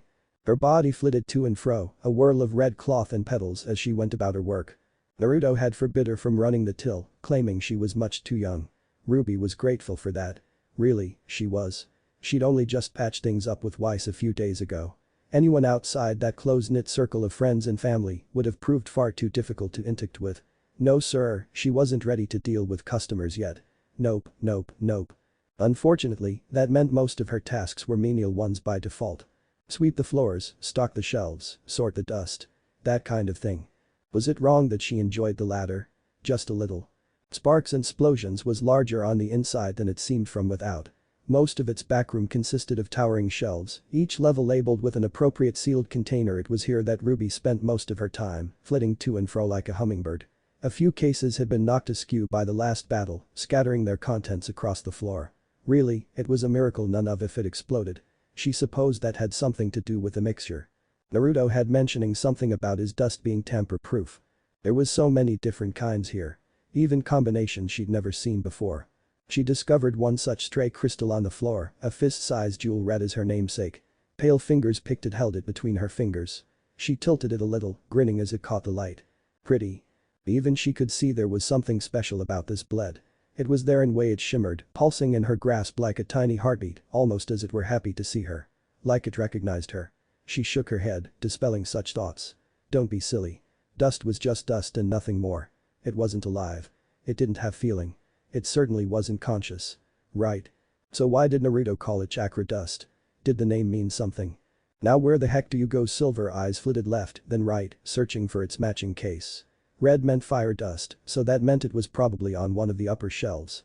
Be careful back there. Naruto called from the front of the shop. Let me know if you can't reach anything. RWBY fumbled with the crystal for a moment, narrowly catching it. Okay.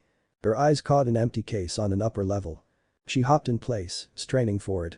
Her fingers brushed the ridge outline of the case, unable to get a good grip. Ladder. Who needed a ladder? She didn't need a ladder. She was a big girl. She'd do this herself. No help for her. No siree. HRRNGH. Her brow furrowed.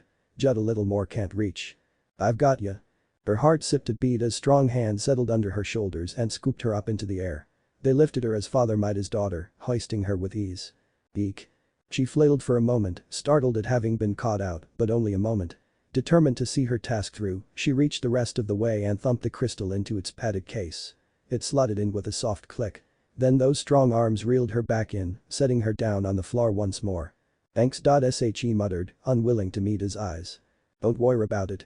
Naruto sauntered back the way he'd come with a merry whistle, leaving RWBY with her thoughts. Holler if you need me. RWBY stared after him, gone red in the face. She wasn't stupid. She'd seen the old photos back at the house. Noticed the way mom looked at them.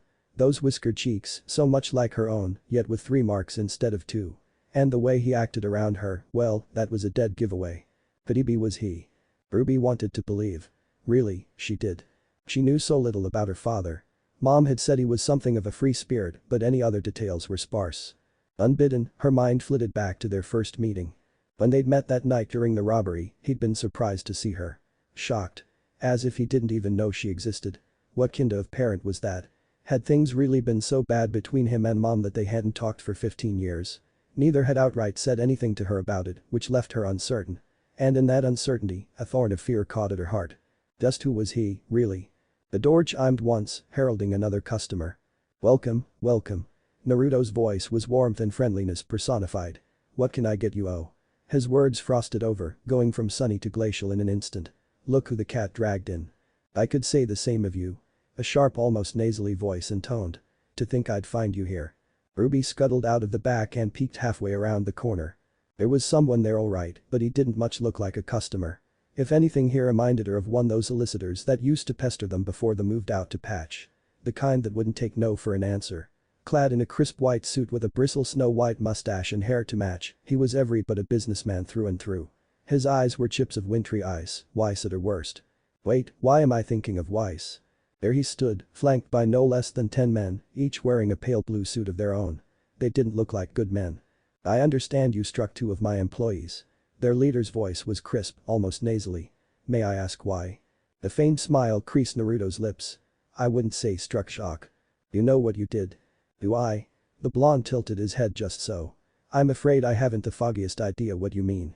You shoved a man's head up. Right, right. The whiskered warrior snapped his fingers. I remember. Those 2. They started it. His smile gained an edge. Just as Roman started this mess. Seems everyone wants a piece of me these days. RWBY perked up. Roman. Torchwick had tried to rob this place, but still. In any case, it doesn't matter. Naruto's resonant voice snapped her back to reality. We both know you don't care about your lackeys. No, and here he shook his head, you're here because I gave you an excuse. That's all you ever needed. I suppose you think you're clever. Jacques sneered. Don't you? Ain't hard when dealin' with ya. The shopkeeper hummed. Weiss didn't get her brains from your sorry hide. Jacques spat at his feet. Filthy cur. Naruto's rejoinder proved just as swift. Arrogant little shit. RWBY muffled a squeak behind her palms. This was Weiss's dad. Oh gods. She thought the name sounded familiar. Jacques Schnees. Head of the SDC. Richest man in the world. What was he doing in Vale? An awful pit opened in her stomach. She had a bad feeling about this. An awful terrible feeling. Jacques confirmed her fears a moment later when he pulled a piece of paper from his jacket. 3 rapid steps carried him to Naruto's desk, where he thumped it down. I'm here to shut you down. Blue eyes traveled to the document in question. As of today, the SDC owns this entire city block. Your shop included. Well, she certainly had her answer now. Naruto blinked once. Oh, you think so, Jacques? Insolent cur. A hand struck his face. You think you're so big. The blonde brow quirked, framing a devilish grin. Your wife certainly thought so. The world fell silent. And then. You dare. RWBY's yelp was concealed by the man's roar. Oh, I dared plenty. Naruto's smile was nothing short of smug now, the sort Yang wore when she pulled off a particularly clever pun. Up, down, sideways. When the stunned businessman didn't answer, he only laughed at him. Still don't get it. The smugness in his smile was so thick Crescent Rose would have snapped upon it. We did the horizontal dance. His fingers wiggled in a lewd motion anyone with half a brain would recognize. I bonked her brains out. She screamed my name. Jacques reeled back on his heels. When? Where? How? Now there's a proper question. Naruto tilted his head a fraction of a degree to the right. How old is Winter again? Jacques turned an alarming shade of puce. RWBY would have giggled if she weren't so terrified. Surely I would have noticed. You would have, Naruto conceded with a nod, if you were even a remotely decent father. But then again, you haven't realized you're sterile yet. Or, he snapped his fingers, and stop me if you've heard this one before, but when was the last time you touched your wife? That's absurd. Jacques' brow shot into his hairline. Aye that is he fumbled for words and failed to find them. What have you done to me? Ninjutsu's a heady thing. Fortunately for you, I'm handy with disguises and Willow adores her children. Naruto gave a half-hearted shrug. Or should I say our children? RWBY heard Jacques' throat close from here. Winter's the only one aware of it, naturally. Still the blonde prattled on. And the only one with whiskered cheeks, though that's nothing a little makeup couldn't fix. Weiss and Whitley won the genetic lottery there. They don't suspect a thing. He chuckled a little at some unspoken joke, then. Did you know Weiss actually tried to buy me out? The gall. Why tell me this? Because. Naruto said calmly, turnabout is fair play. And no one will believe you. The Jacques sputtered, reminding RWBY of a small white field mouse trying to puff itself up when faced with a fox. You're lying. You're trying to rile me up. He adjusted his coat and harumphed. That's all this is. You have no proof, why are you taking out your scroll? He flailed his arms. Stop that. Stop it at once. I am talking. Are you? Naruto looked up from his phone. I hadn't noticed. Excuse me a moment, would you? I need to take this. As RWBY looked on aghast, he pressed it to his ear. Jacques howled. Listen to me. Naruto held up a finger for silence. SHHHH. You. Hello Willow. Uzumaki's face lit up like the sun. You have perfect timing. Jacques died a little on the inside. RWBY saw it in his face. I hate to burst your bubble, Naruto cooed, ignoring the man utterly. But I'm afraid we have a bit of a problem. A pause followed. No, everything still works fine. Yes, we're still on for next weekend. He twirled a tan finger idly in the air. Oh. White lace. That's nice. Might have to pay Atlas a visit. With each word, Jacques grew paler still. Look, I've got your rat bastard of a husband here in my shop, although I suppose he's about to be your ex-husband. Jacques foamed at the mouth. What's that? Sure. Naruto held out his scroll. She wants to talk to you. I've put her on speaker. Trembling fingers accepted the scroll. There was a silence. And then. Hello, bastard. Oh, he looked angry. You whore. How dare you? How dare I? How dare you? You married me for my last name. You used me. Abused me. Is it any wonder I'd cast you aside at the first opportunity? The woman's voice was decidedly smug, waspish even. My children were never yours. Telling you that after all these years gives me more pleasure than 1,000 bottles of wine. I'll have you sued for this. Dear Jacques, I'll be incredibly surprised if you survive the next 5 minutes. RWBY couldn't hear the rest of what was said. Their words dissolved into a shouting match after that, but whatever it was turned the already pale man positively pallid. How dare you? Jacques ended the call and launched the scroll at him. I'll see you on the streets for this. No. Naruto caught it and stowed it effortlessly. You won't do that. I could have you killed. Here and now. You think I won't? You could. He received a nod. But you won't. And why is that? Because you remind me of someone. He had a stick up his arse, too. A hand swept out, clearing the counter. This man thought all the world was his oyster. That people were his to do with as he pleased. He pillaged and plundered wherever and whenever he saw fit, never once feeling guilty for those he hurt. Blue eyes flickered a faint shade of gold as orange dusted his eyelids. Would you like to know his name? RWBY certainly would. He sounded like a bad guy in need of a good thrashing. Jacques gulped. No, I think not. Naruto's smile had entirely too many teeth. RWBY whimpered a little at the light burning in his eyes. His name was Gatu. The man who might be her father steeped his fingers and laid his chin atop them. A seedy little worm of a businessman, just like you. Jacques shrank back, but Naruto made no move to engage in the least. His life was most irrelevant in the grand scheme of things, but his end wasn't. You see, he thought he could take over a tiny little country called Wave. Does this story have a point? Are you dictating your obituary to me? Patience. Naruto temporized with a raised hand. We're just getting to the good part. RWBY wondered if she could call an ambulance. But not for him. Yet she couldn't bring herself to pull her scroll. So? Naruto clapped his hands, startling the lot of them. Gatu. Real scum of the earth. He got away with it for a while. Because let's face it, money talks. But eventually the people he sought to oppress rose up against him. He died at the hands of a demon, screaming and squealing for his life like the little pig he was. Jacques had begun to sweat now. Demons don't exist. You have no idea. You live in a world of gods and monsters. RWBY shrank back a little, not liking the sound of those words. Not one bit. I was just a boy back then, but Gatu's death really resonated with me, you know. Naruto mimed a gun with his fingers and pressed it to his temple. Men go to prison. Dogs get put down. But you're not even a dog, Jacques. Here at last he stood, towering over the little man. You're a rat. Still, you've caught me on a good day. A hand snaked out, catching him by the face. You see, his fingers dug into the man's pasty visage. I recently learned that I'm a father again, so for the sake of the very naughty daughter who's been watching us for the better part of 5 minutes now. RWBY squeaked and ducked out of sight. Busted. And wait, had he just called her his? I'm going to give you one chance to undo your mistake. With her line of sight denied, she only had their voices to go by. Leave Atlas. Leave Willow. She heard Naruto release Jacques, heard the spindly little man all but stumble back. Renounce all claims to the Schnee name and go into hiding. Do that, and I'll let you walk out with your dignity intact. Silence swelled in the room. Jacques croaked into it. Shoot him. RWBY's head snapped towards them. What? Sir? One of his guards saw her at last and bridled. Shoot. Him. Jacques stabbed a finger at Naruto. I want him dead. But the noise. Frantic eyes cut toward RWBY herself and the weapon on her back. There's a witness. Kill her, too. This is a bad neighborhood. His smile was nothing short of greasy. We'll blame their deaths on the White Fang or some such. Such a shame. For the first time since she'd met him, Naruto stopped smiling. Very poor choice of words, there. I'll have to tell Collie. What the hell is a collie? Naruto's smile returned tenfold. A story for another time. It was the straw that broke the camel's back. Shoot him. Shoot him now. 10 pistols barked in seamless unison. 10 bullets met empty air. 10 men screamed as Naruto all but materialized beside the nearest gunman, swept the man's legs, caught him by the collar as he fell, and swung him around like a flail into his fellows. Bones cracked horribly, smashing several of them aside. One particularly unlucky grunt crashed through the recently repaired window, shattering it once more. RWBY made a keening noise through her teeth. Not again. Naruto's voice overrode it with a mighty bellow. Damn it, I just had that thing fixed. Stop blowing holes in my shop.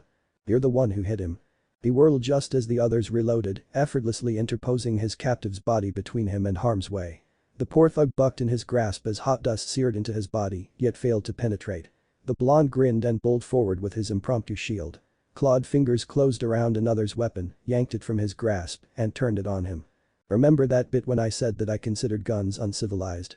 The harsh click of a round entering the chamber filled the room. I lied. The dust pistol barked twice, felling its former owner. He wasn't alone. Banzai. Kurama crashed down from the second floor, flattening 2 more despite his slight size. The poor gunman struck the floor with a dry wheeze, even as their compatriots drew a bead on him. That was all RWBY needed to see. She dove in with a yell, scythe swinging.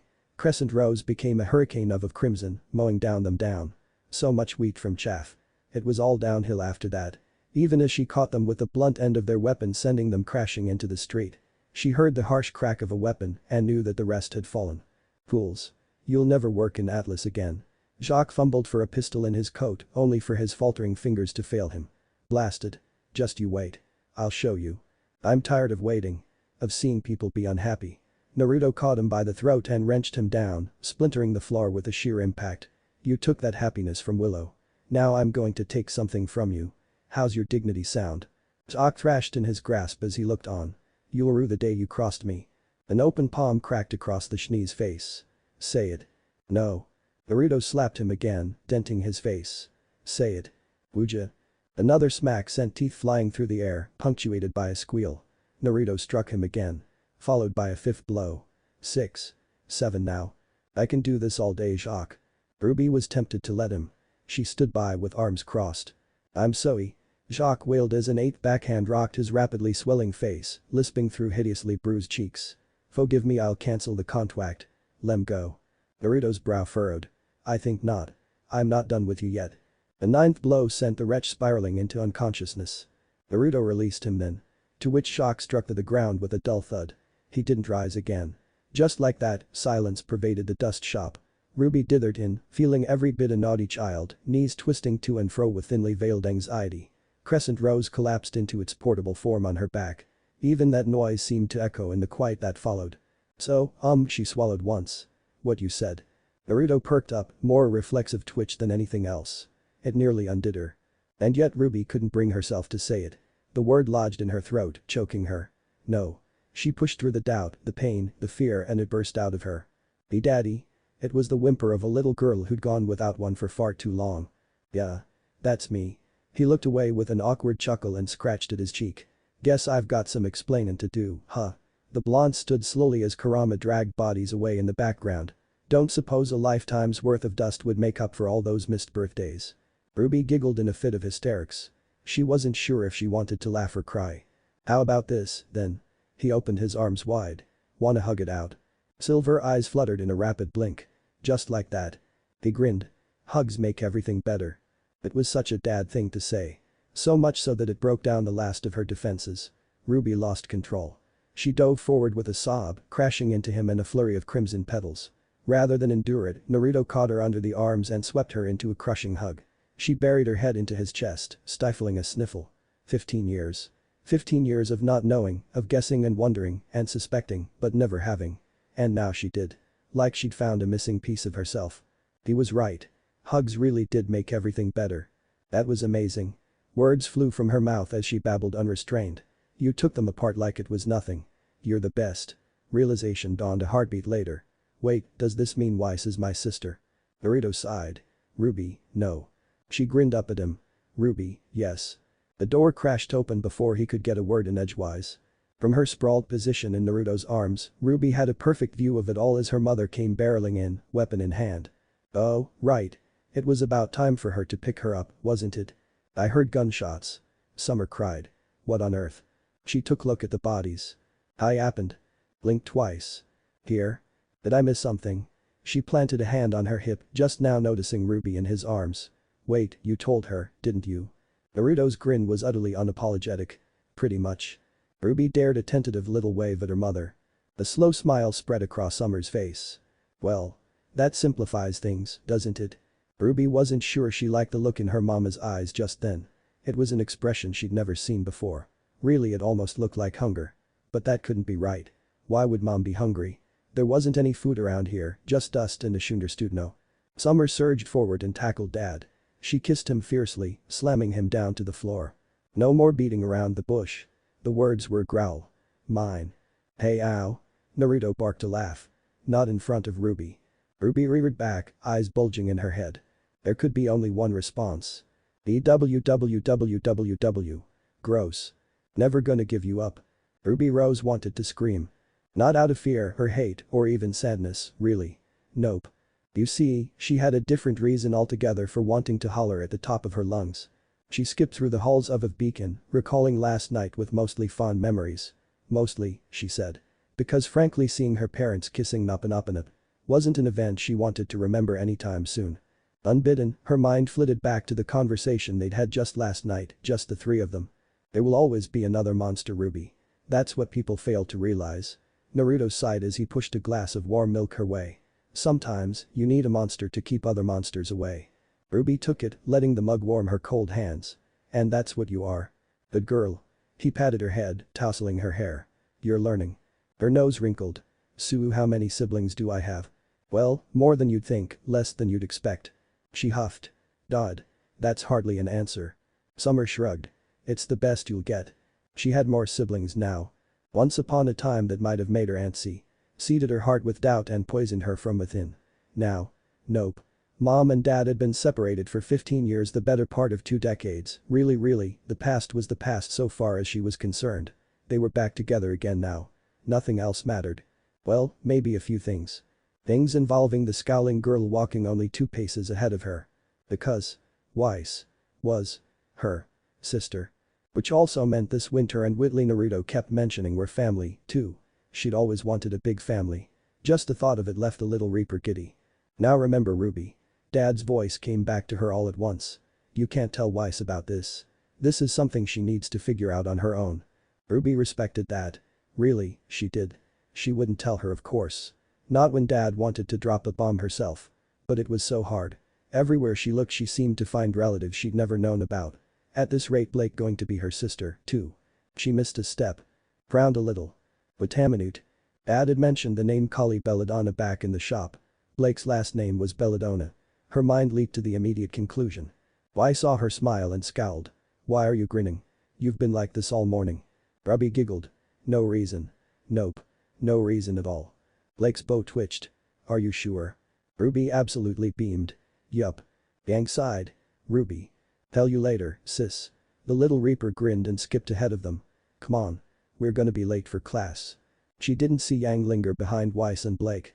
Certainly, she didn't hear her words. I have a bad feeling about this. All the children are away, the adults will lay. Was that the saying? Wasn't it play? Naruto supposed it didn't matter. Lay they had. Them and Summer, over and over again until they lost count. Until their bodies were pleasantly sore yet sated betwixt the sheets of his bed. He cast a weather eye about, wincing at the mess they'd made. He didn't recall much of the last 3 hours, but now that they'd come down from their high, he realized his bedroom was an absolute ruin. In all due fairness, they did have 15 years to make up for. A little bit of destruction was to be expected. Anticipated, even. Shame about their clothes, though. Total loss there. Summer tucked her head into his bare chest, silver eyes half-lidded in post-coital bliss. Much better. Why did I ever give this up again? Speaking of which. Summer, no. Naruto swatted her and away when it began to trail lower. Give a second to catch my breath, for crying out loud. Is that long enough? Not again. Kurama howled from downstairs. Insatiable, the both of you. Book a hotel or something. Fine. The huntress subsided with a huff. So? How many? Like mother like daughter. Naruto feigned ignorance, creaking a blue eye open. How many what? Don't play coy with me, mister. She tucked herself into his side, all but spooning against him. I know you held back earlier for RWBY's sake, but really. Her body shifted against his, all but sprawling across his chest. How many sisters did you give my girls? Even a daft man could have felt the intent in her words. Do you want the abridged version? Naruto. He held up both hands, fingers fully splayed on all but one. Summer squeaked. 9. Did you even wait after we? I did. For an entire year. You were the one who backed away, remember? Here at last, he felt a rare touch of anger. Don't go accusing me now. I take care of my own. If I'd known RWBY was mine, I would have come flying back into her life ages ago. But someone didn't want to see. I'm sorry. The faint chime of the doorbell below demanded their attention. Summer groaned. Nuo don't want to get up. Naruto flung his senses outward and recognized the presence below. All 3 of them. A wicked idea bit him and didn't let go. He'd just thought of a way to lift her spirits and deflect her anger all at once. Did you know I adopted 1 and she kinda adopted 2 more? When she didn't respond, he stroked her hair. Kinda makes me a grandfather, you know. And you a grandmother by proxy. Summer perked up. Grandbabies. Babe. That's them downstairs. A shiver passed through her. All at once she sprang upright.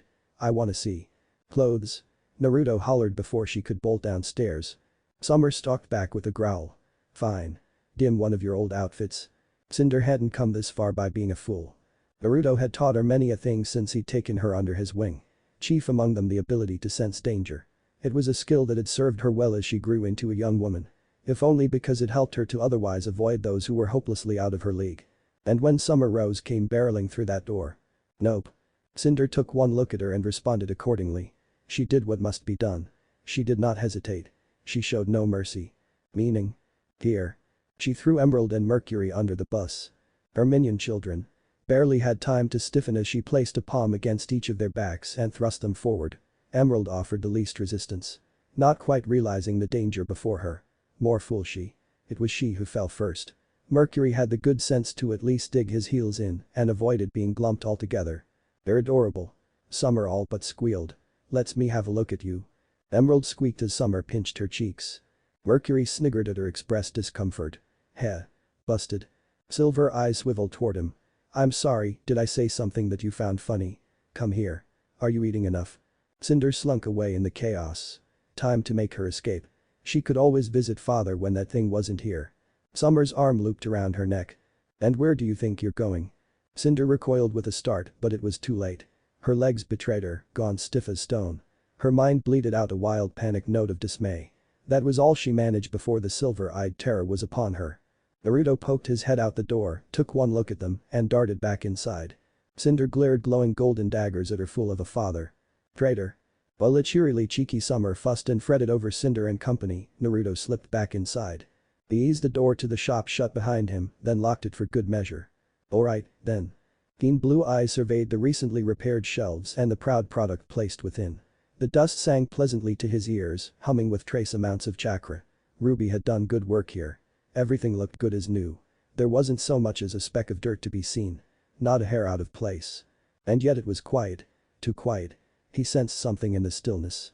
Kurama uttered a jaw-popping yawn from where he lay on the counter. Finally noticed it, have you? How could he not? Negative intent pervaded the shop and none of it stemmed from those without. His gaze swept toward the right, regarding a tidy little corner. In hindsight he couldn't say what felt off about it, only that something did. He took one step forward. Then another. A third now, careful to block their escape with his body. So? His voice rang out into the silence. How long do you plan on hiding? Nothing happened. Not a peep. Not a sound. Eh? Maybe he was losing his touch in old age. Perhaps his mind was playing tricks on him, not bloody likely. He slammed his hands together. To which a harsh pulse of chakra burst from his palms and rippled across the room. It was an old trick, one that still served him well from time to time, and it did so now. But the faint sound like shattering glass, she appeared. Huh. Kurama raised his head and cocked it to one side like the fox he was. These kids keep getting weirder and weirder. She certainly was an odd one. Naruto took her in at a glance. Noting pink and brown hair, mismatching eyes that seemed to flicker with fear when he stared at them overlong. Her clothing was a mad medley of black and white pink, matching the strange parasol she hung overhead. As he looked on the girl stowed at her side. Yet this was not a girl, a child wouldn't have those kind of curves. A child wouldn't stalk toward him, her eyes angry flickering slits of anxiety. Yet she didn't speak. Not going to say anything. She scowled and stabbed a finger to her mouth. Oh. He blinked, feeling mildly chagrined. You can't, can you? Her free hand fished a scroll forth from her pocket and held it up for him to see. 3 little words awaited him within. Leave Roman alone. Ah. His smile shriveled up, taking his goodwill with it. You're one of his, then? Her head bobbed.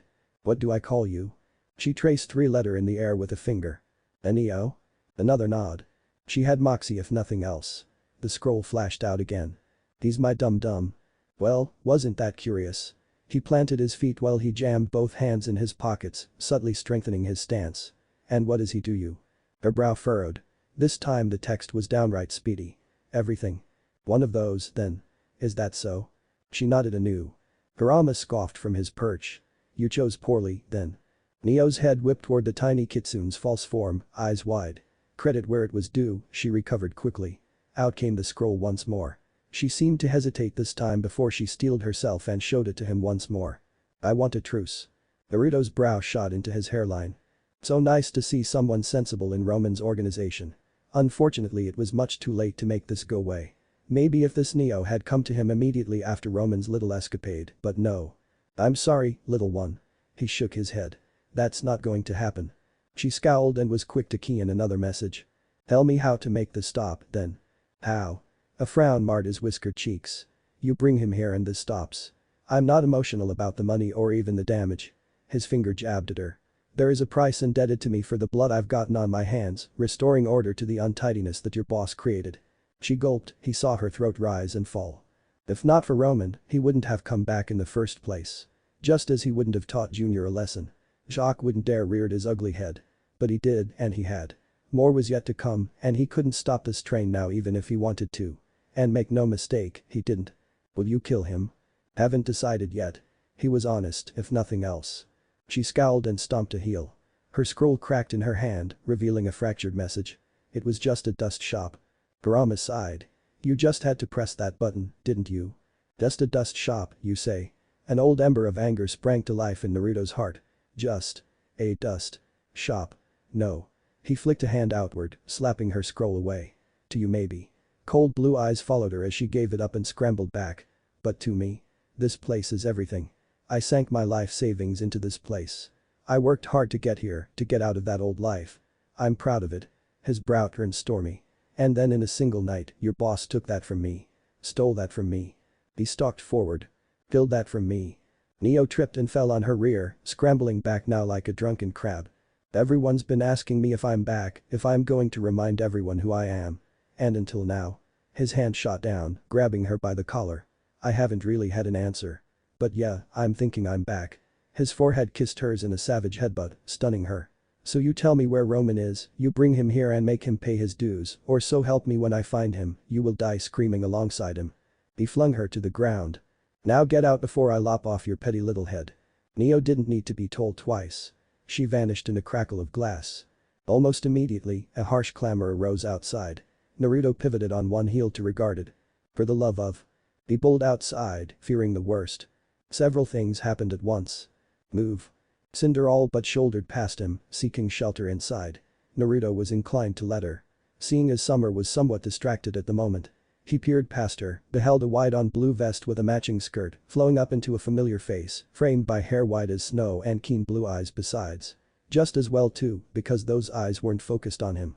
If they were, he expected they'd be a great deal warmer. Right now, they were chips of pure ice. Hello Summer.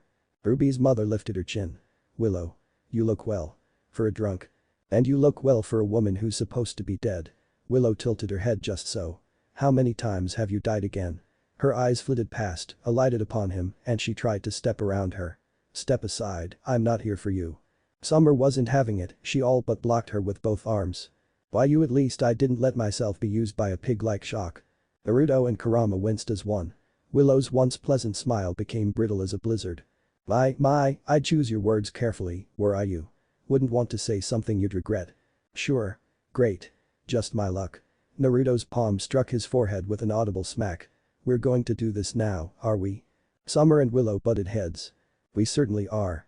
The little bird told me. Stop blowing holes in my shop. In hindsight, perhaps it was too much to hope Willow and Summer wouldn't argue. Naruto ducked, caught a vial of dust as it whistled past his head and set it down on the table with a withering glower. Both women subsided and sank into their seats. His sole solace in this was the seclusion of his shop. In that he'd somehow managed to get both of them inside and the wine out. Before all hell broke loose. But really, could one blame them for fighting? Willow got to see him nearly every week and Naruto suspected that would soon become a daily occurrence now that Jacques had been outed while Summer only just reconciled with him. She'd stumbled back into his life by pure chance. One had nothing to prove. The other, 15 years to make up for. And yet for all that, they were, each of them, mothers. Wars had been started over less. I was first. Summer's hand slammed down on the table, rattling the glasses he'd laid out for them. For a moment, her silver eyes almost seemed to flicker with inner flame before she brought herself back under control. Her smile was sweet, but her voice promised murder in its purest form. Even a Jinchuriki knew better than to interfere in a conflict like this. Best to let them have it out and be done with it. So you were. Willow offered a languid smile as she raised a flute of wine to her lips. She took a long moment to savor it. Only then did she continue. But you let him slip through your fingers and shatter. Her head tilted a fraction of an inch, strands of white hair concealing her left eye. It fell to me to pick up the pieces. Didn't it, dear? Naruto looked away and coughed into a fist. Leave me out of this. Summer flinched. I made a mistake. Yes, you did. Willow granted her a nod. A mistake of your own making. Kurama whistled in the background. Gonna need some healing chakra for that burn. How long was it? Willow's anger had ever been a cold sword. She didn't burn bright like summer, her ire, when roused, was a frigid thing indeed. Oh, yes. 15 years. Not a call, not a text, nothing. She raised a hand and conjured a glyph to her fingers, then made a show of inspecting it. You shut him out. And for what? A twist of her wrist warped it yet further, conjuring a pair of ghostly white figures in the palm of said hand. One vanished, leaving the other alone. Your precious worldview, for your belief in black and white. When her fingers moved, they danced to her tune. He gave you his heart. And you. Her fist closed, emitting a crackling noise. Shattered it. Summer shook with every word. Willow showed no mercy. He cried. Did you know that? Summer made a wounded noise and rounded on him. You did. Once.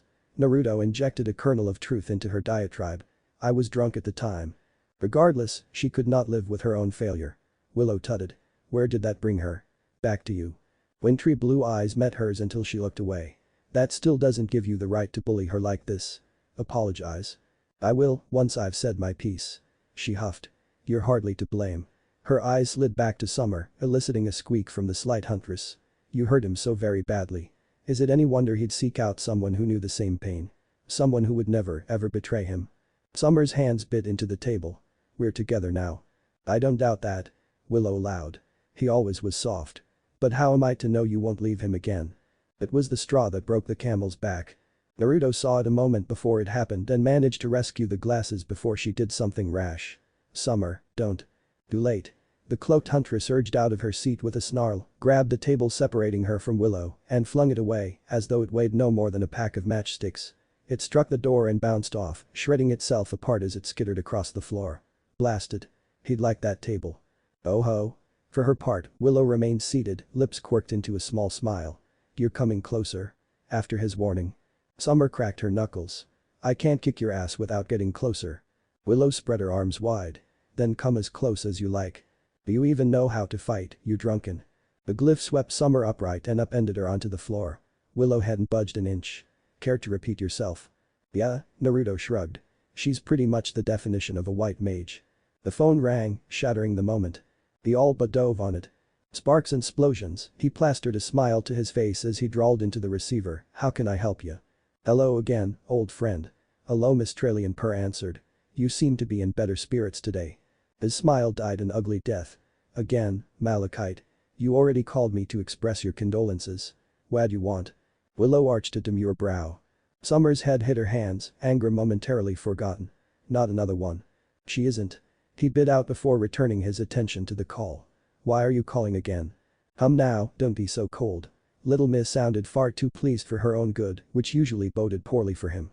I'm simply repaying a favor from one friend to another. My girls told me a fascinating story just last night. There was a hint of something in her tone that had him bridling. Melanie saw this fascinating bird roosting down by the northern docks. Isn't that remarkable? He physically felt Summer stiffen behind him. Wasn't hard to see through the double speak. Crow? Not likely. Didn't sound like his usual dive. Which meant something altogether unpleasant. His blood turned to ice then superheated plasma. It certainly is. And what would the name of this bashful bird be? No need to beat around the bush. I know you've been looking for her. She's got a bounty on her head.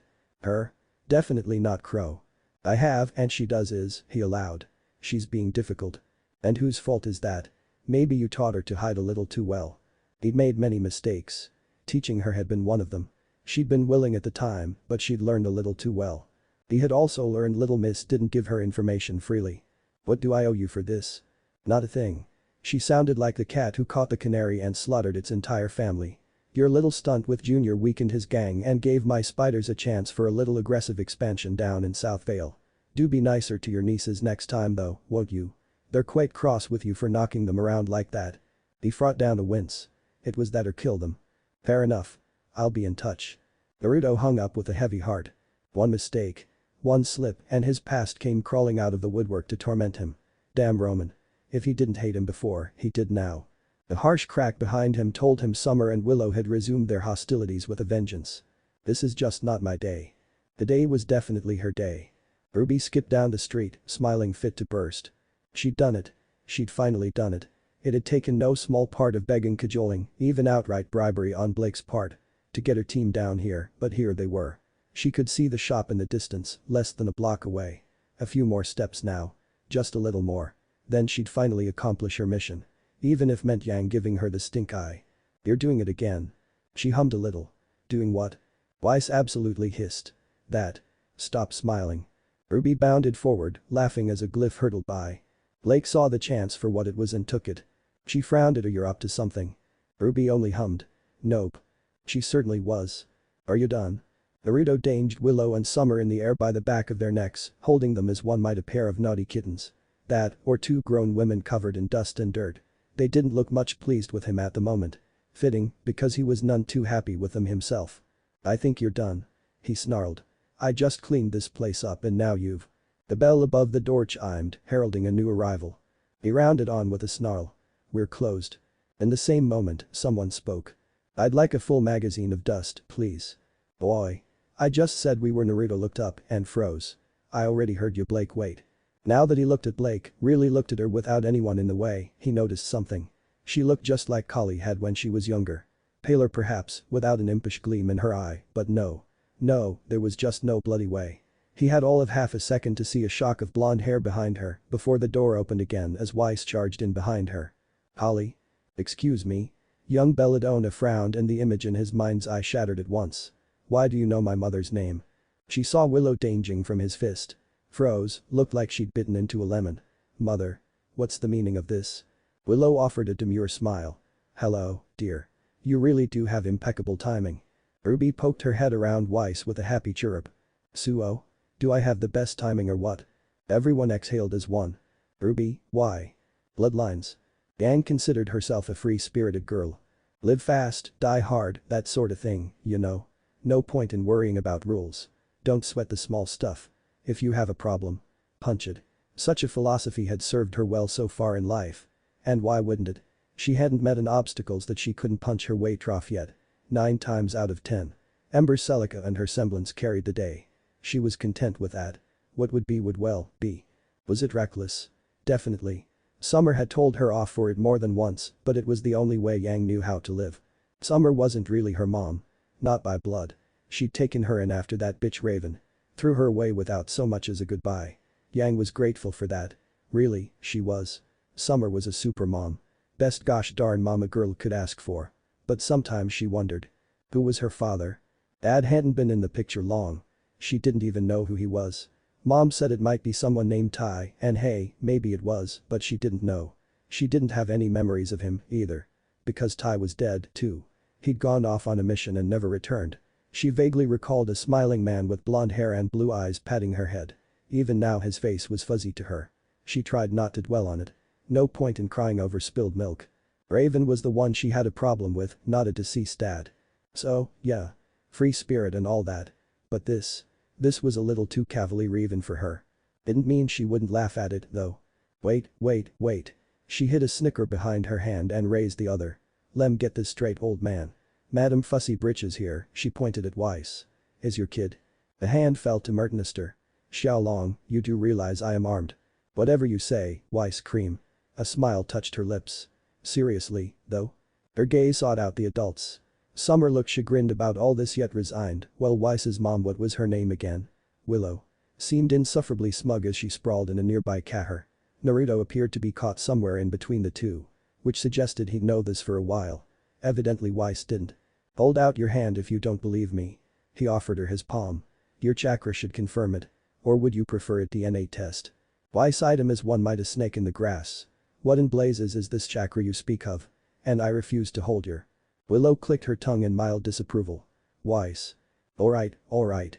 At her mother's command, the younger Schnee flinched and started forward. Fine, let's be done with this face. Here. Her hand smacked into Naruto's palm with an audible pop. See? She huffed when nothing happened.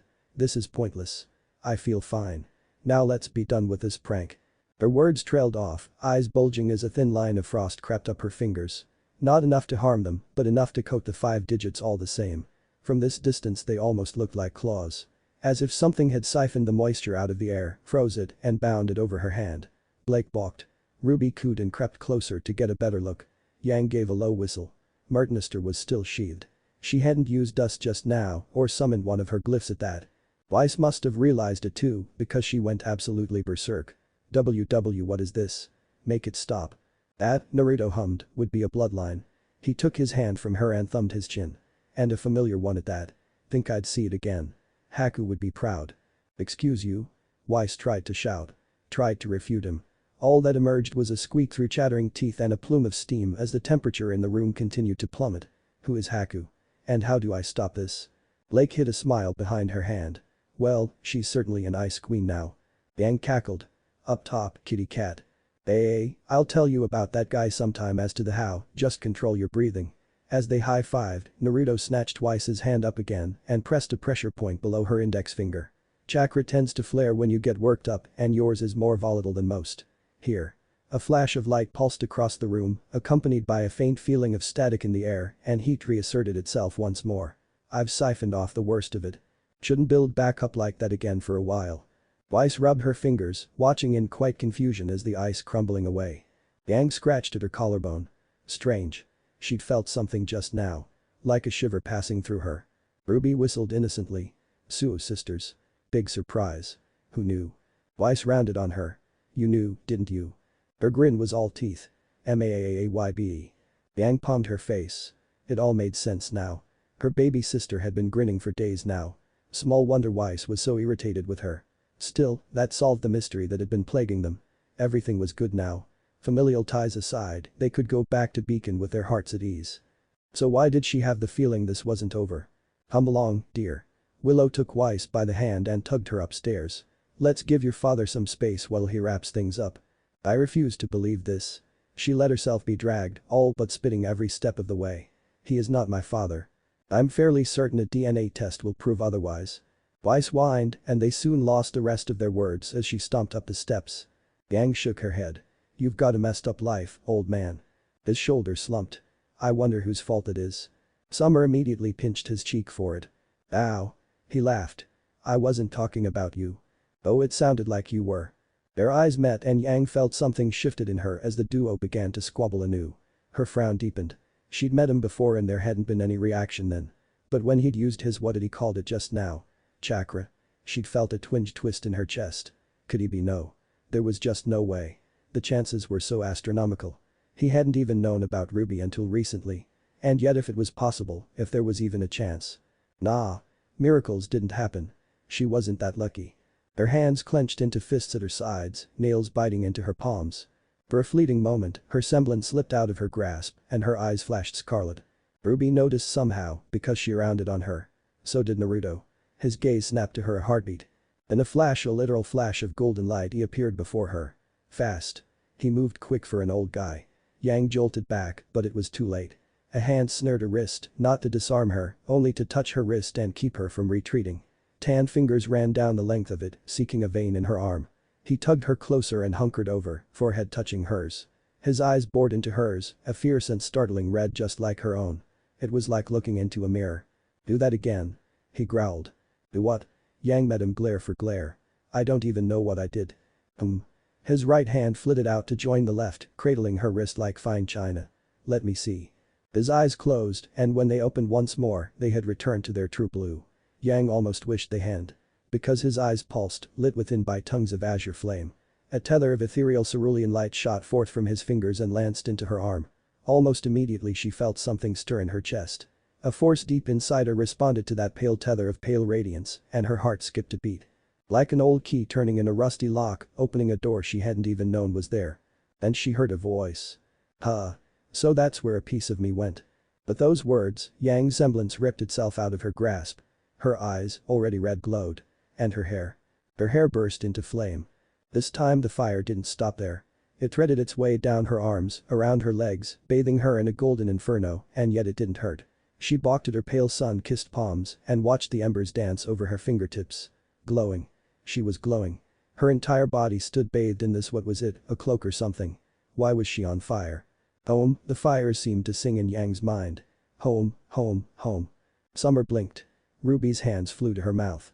Naruto seemed to be of a like mind. Because his eyes absolutely bulged. That's impossible. He let her go, and the fire guttered out. First RWBY, now you? How many kids did I miss? Blake quirked a brow. Is that a rhetorical question or? Not now, you. Naruto shook his head. Did I cuck a dead man? No, I couldn't have, could I? He took his head between his hands and shook it from side to side. Wait, hold on a second. He whirled. I knew about RWBY and Weiss at least. And I have so many questions. Said Schnee hollered behind a door upstairs. Later, princess. How the hell did this happen? RWBY raised a hand. What does cuck mean? No, no, no. Yang instinctively clamped a hand over her sister's mouth. We are not doing this right now. Don't bite me. She withdrew with a grasp as RWBY growled. When had her little sister gotten this fierce? Unbelievable. Summer swore over them both. I know the two of you never. We didn't. He rounded on her before she could tweak his cheek, then paused. Although. Summer's face was thunderous. What you mean although? It's just you know. Naruto coughed into his fist and made a point of looking away. There was that time in Vacuo, remember? The vacation. The five of us. We all got really drunk and woke up in. SHHHH. Now it was Summer's turn to clamp a hand over his mouth.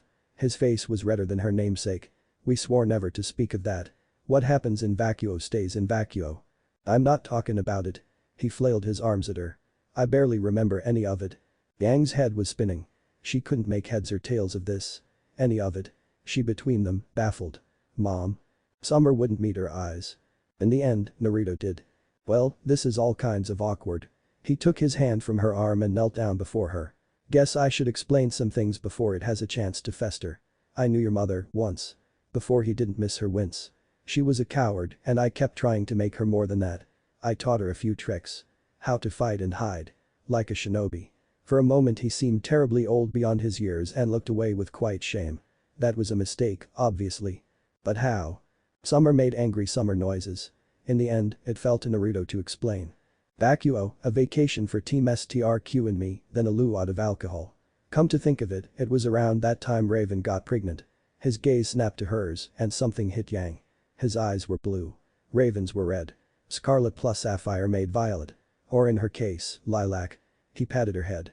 I always assumed you were ties, apparently the sage said otherwise. Her world began to crumble. You mean you two didn't even love each other? His face twisted in a wince. No, I'm sorry. By the end we hated each other. If ever see her again, I'm breaking her legs. Question. RWBY, bless her, saved her by raising a hand. The Hexa Sage. Someone who's laughing their ass off right now. Naruto's dad's smile grew decidedly strained. And someone I intend to throttle when I finally reach the afterlife. So. His arm snapped up and he craned a weather eye at the ceiling. Any more questions? If so, now's the time to ask. Lake, who had scarcely spoke a word the entire time, finally raised her hand. Yang saw it and shook her head. Stubborn kitty didn't listen. You still haven't told me how you know my mother's name. Yang flung up her arms. Blake, seriously. Summer's fist demolished a shelf. Right. Naruto's shoulders sagged. Hand. Now. Blake drew back. I don't think that's a good idea. Her words peaked into a shriek as RWBY planted both hands between her shoulders and gave her a good hard shove. Bereft of balance, Blake stumbled forward with a squeak. Naruto caught by the left wrist and placed 2 fingers to the vein there. That eerie tether of blue light chakra flashed out again and the normally stoic girl jerked back with a hiss. Yang didn't miss the way the shadows played over her Blake's hand. Almost as if they were alive. That definitely wasn't her semblance. She used clones and so did Naruto. Oh gods. Blake must have realized too, because her eyes narrowed to golden slits. What did you just do? He ripped the ribbon from her head. Aha. I knew it. You're a faunus. Hey. It was a testament to Naruto's shock that she was able to break his grip at all. He stumbled back, face gone as Shen. RWBY did a little dance of joy. Her too. Naruto retreated half a step, face gone as Shen. This is not my day. Your mother was supposed to marry Gira. They were fine when I left. Blake blinked balefully. The only Gira I know married Sienna-Kon. They lead the White Fang. She clamped both hands over her mouth, too late. Naruto's gaze locked onto her. Somehow, he read her like a book with little more than a glance. Everyone heard a molar crack in the back of his jaw. Is that so? Naruto's smile was decidedly strained. I see. So my daughter's an ex-terrorist. He nodded a little too vigorously, so much so that Yang found herself shrinking back from the intensity of his gaze. Seems I might have to pay Menagerie a visit. And naughty cat's been lying to me. Summer bustled around him and took Blake by the chin. Don't mind him. He's just a bit broken right now. Let me have a look at you. Yang craned her neck around the duo just in time to hear Naruto laugh into his hand. It wasn't a terribly loud sound. More the chuckle of someone who knew he was screwed. He palmed his face and shook his head. Huh. His eyes really did go red when he was angry. Another similarity they shared among themselves. RWBY slammed into her. Yang. Not now, Rubes. Yes, now. Her sister rounded on her and grabbed her hands. Do you know what this means? Her lips pursed. That dad was an ass and slept around. Boy. Naruto recoiled. I did not. It's complicated. Summer scowled at the floor. More than you know. There's a story to be told there. Later. RWBY latched onto her shoulders and gave her a shake. Yang, listen. Don't you get it? Another shake followed the first. Hard to do when you wear short, but she made a fair attempt. Her silver eyes practically shone. This means we're really real sisters now. Yang's mind ground to a halt. Half-sisters technically, but the point stood. That was rather enticing. A small part of her had always chafed at it. The ugly knowledge that for all Summer's efforts, they weren't truly family. Not by blood. The idea that they could be, that it was possible, well, she liked that. Liked it an awful lot, really, but still. This was a bit much to take in. Naruto must have noticed, because his shoulders slumped. Look, I get it. This is a lot to take in, don't have to call me dad or anything. He temporized with a raised hand. I've missed nearly 18 years of your life. I understand if you want nothing to do with me. That hand rose to scratch at the back of his head as he looked away. Rubies and Weiss are one thing, but I don't have any right to call you my daughter. His gaze flitted over to Blake. You too, Missy. I didn't know about either of you. Maybe that's my fault. All eyes snapped to Summer. I drove you away. She stepped up beside him, wouldn't even let you come by. It's my burden to bear, too. And it's mine for not realizing sooner. Naruto snapped back. I mean really, if I'd just bothered to actually check. And if I hadn't pushed you away the first time, none of this would have happened. Summer. Stop blaming yourself. It was that same determination that finally set Yang off once and for all. He was so willing to accept her when Raven had practically tossed her in the trash days after giving birth. And yet this complete stranger was willing to accept her wholeheartedly based on a maybe. It was too much. Her eyes began to sting. She sank her teeth into her lower lip to stifle a sob. It didn't work. Naruto saw it and reached out for her. Yang. Where were you? She punched him. Hard as she could. Naruto didn't even try to dodge. His head snapped back, riding the blow with the practiced ease of a brawler. His feet didn't move. There wasn't even any blood. It felt like punching a brick wall. All this time. Yang hit him again. He didn't say a word. He just took it. Let her vent. Why? Her eyes blurred with tears, and her third punch went wide. She slapped at his chest instead, each blow growing weaker than the last. Alright. He tilted his head, wiping a small scuff mark from the corner of his mouth. I deserved that. He looked so sad it made her want to weep. She wasn't sure why, from joy or fear, but tears stung her all the same. Because he was here. He was right here, looking just as baffled and terrified as she was. There wasn't a hint of anger or regret in his eyes. Guilt. A lot of that maybe, but not anger and certainly not disappointment. What did that mean? Look, Naruto smacked his lips, I'll be the first to admit Raven, and I didn't see eye to eye on much of anything, really. But I swear, he knelt down before her, reached out, and took her hands in his. If I'd suspected for even a sliver of a second that you were mine, I would have been there every day. His hand squeezed hers. Every damn day. If you let me, I'll do my best to make up for all of them. Each word hit Yang like a punch to the gut. She physically shook where she stood. Just like that. He nodded once. Just like that. You too, Blake. He flicked a glance toward the sullen Francis, who had been edging toward the door when no one was looking. Just stare right there, young lady. Summer body blocked her when she tried to bolt. You and I are going to have a long talk once I'm done here. I just don't get you. Yang stomped a foot, shattering a portion of the tiled floor underfoot. You don't even know me. Yet you're ready to just throw your life away for my sake. Yup. Naruto looked back to her without an iota of hesitation. Because that's what family does. We're there for another. Through the good and the bad. Yang sucked in a breath so sharp it actually hurt her throat. Don't say that you don't get to say that. In the background, RWBY finally lost her patience. Come on, Yang. Say yes. She sniffed once instead. Shitty old man. Naruto quirked a brow. Language. It was the last straw. Yang hiccuped. It wasn't his words, not his promises, or even the way he said them. Just that little bit of parental displeasure that sent her thoughts hurtling over the edge. It was such a dad thing to say, something she'd secretly longed to hear, yet hadn't.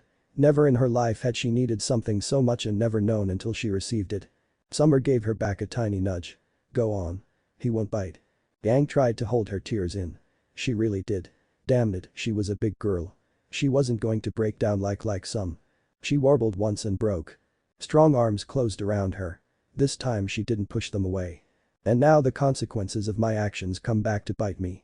Naruto sighed. Anybody else want a hug? RWBY needed no further prodding than that.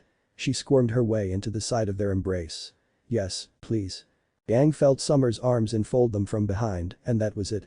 Any chance she had of controlling herself went up in smoke. The waterworks wouldn't stop. Naruto's gaze met Blake's over her shoulder. You want in on this, too? The Frontis shook her head rapidly and tried to back away too late. She just wasn't quick enough.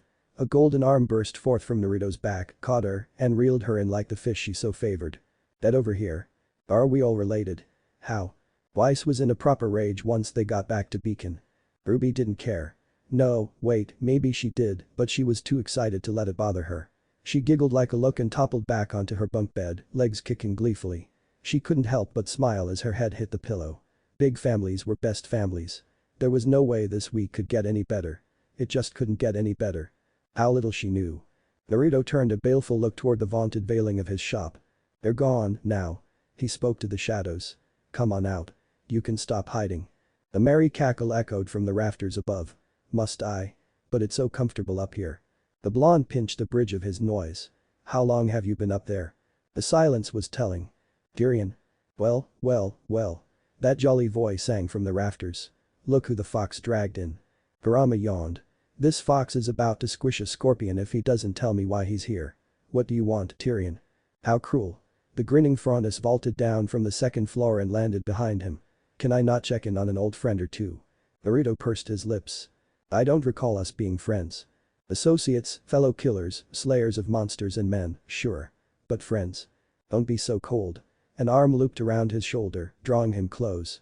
We used to wreak such havoc together, you and I. Don't you remember? He swung an arm up toward the ceiling with a grandiose laugh. And now look at you. Living the dream. Kurama snorted. Those were the days. Naruto shook himself free and walked away. Those days are done. Are they? Tyrion called at his back. I hear a certain candlewick has you rather hot under the collar. Naruto paused.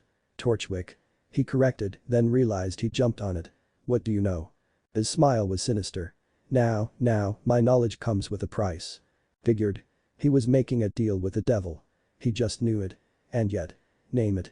These children of yours, his old partner rubbed his hands together, I'd like to meet them properly. I've never been an uncle.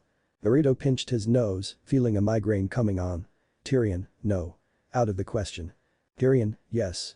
If they're anything like you, we'll get along swimmingly. They are not killers.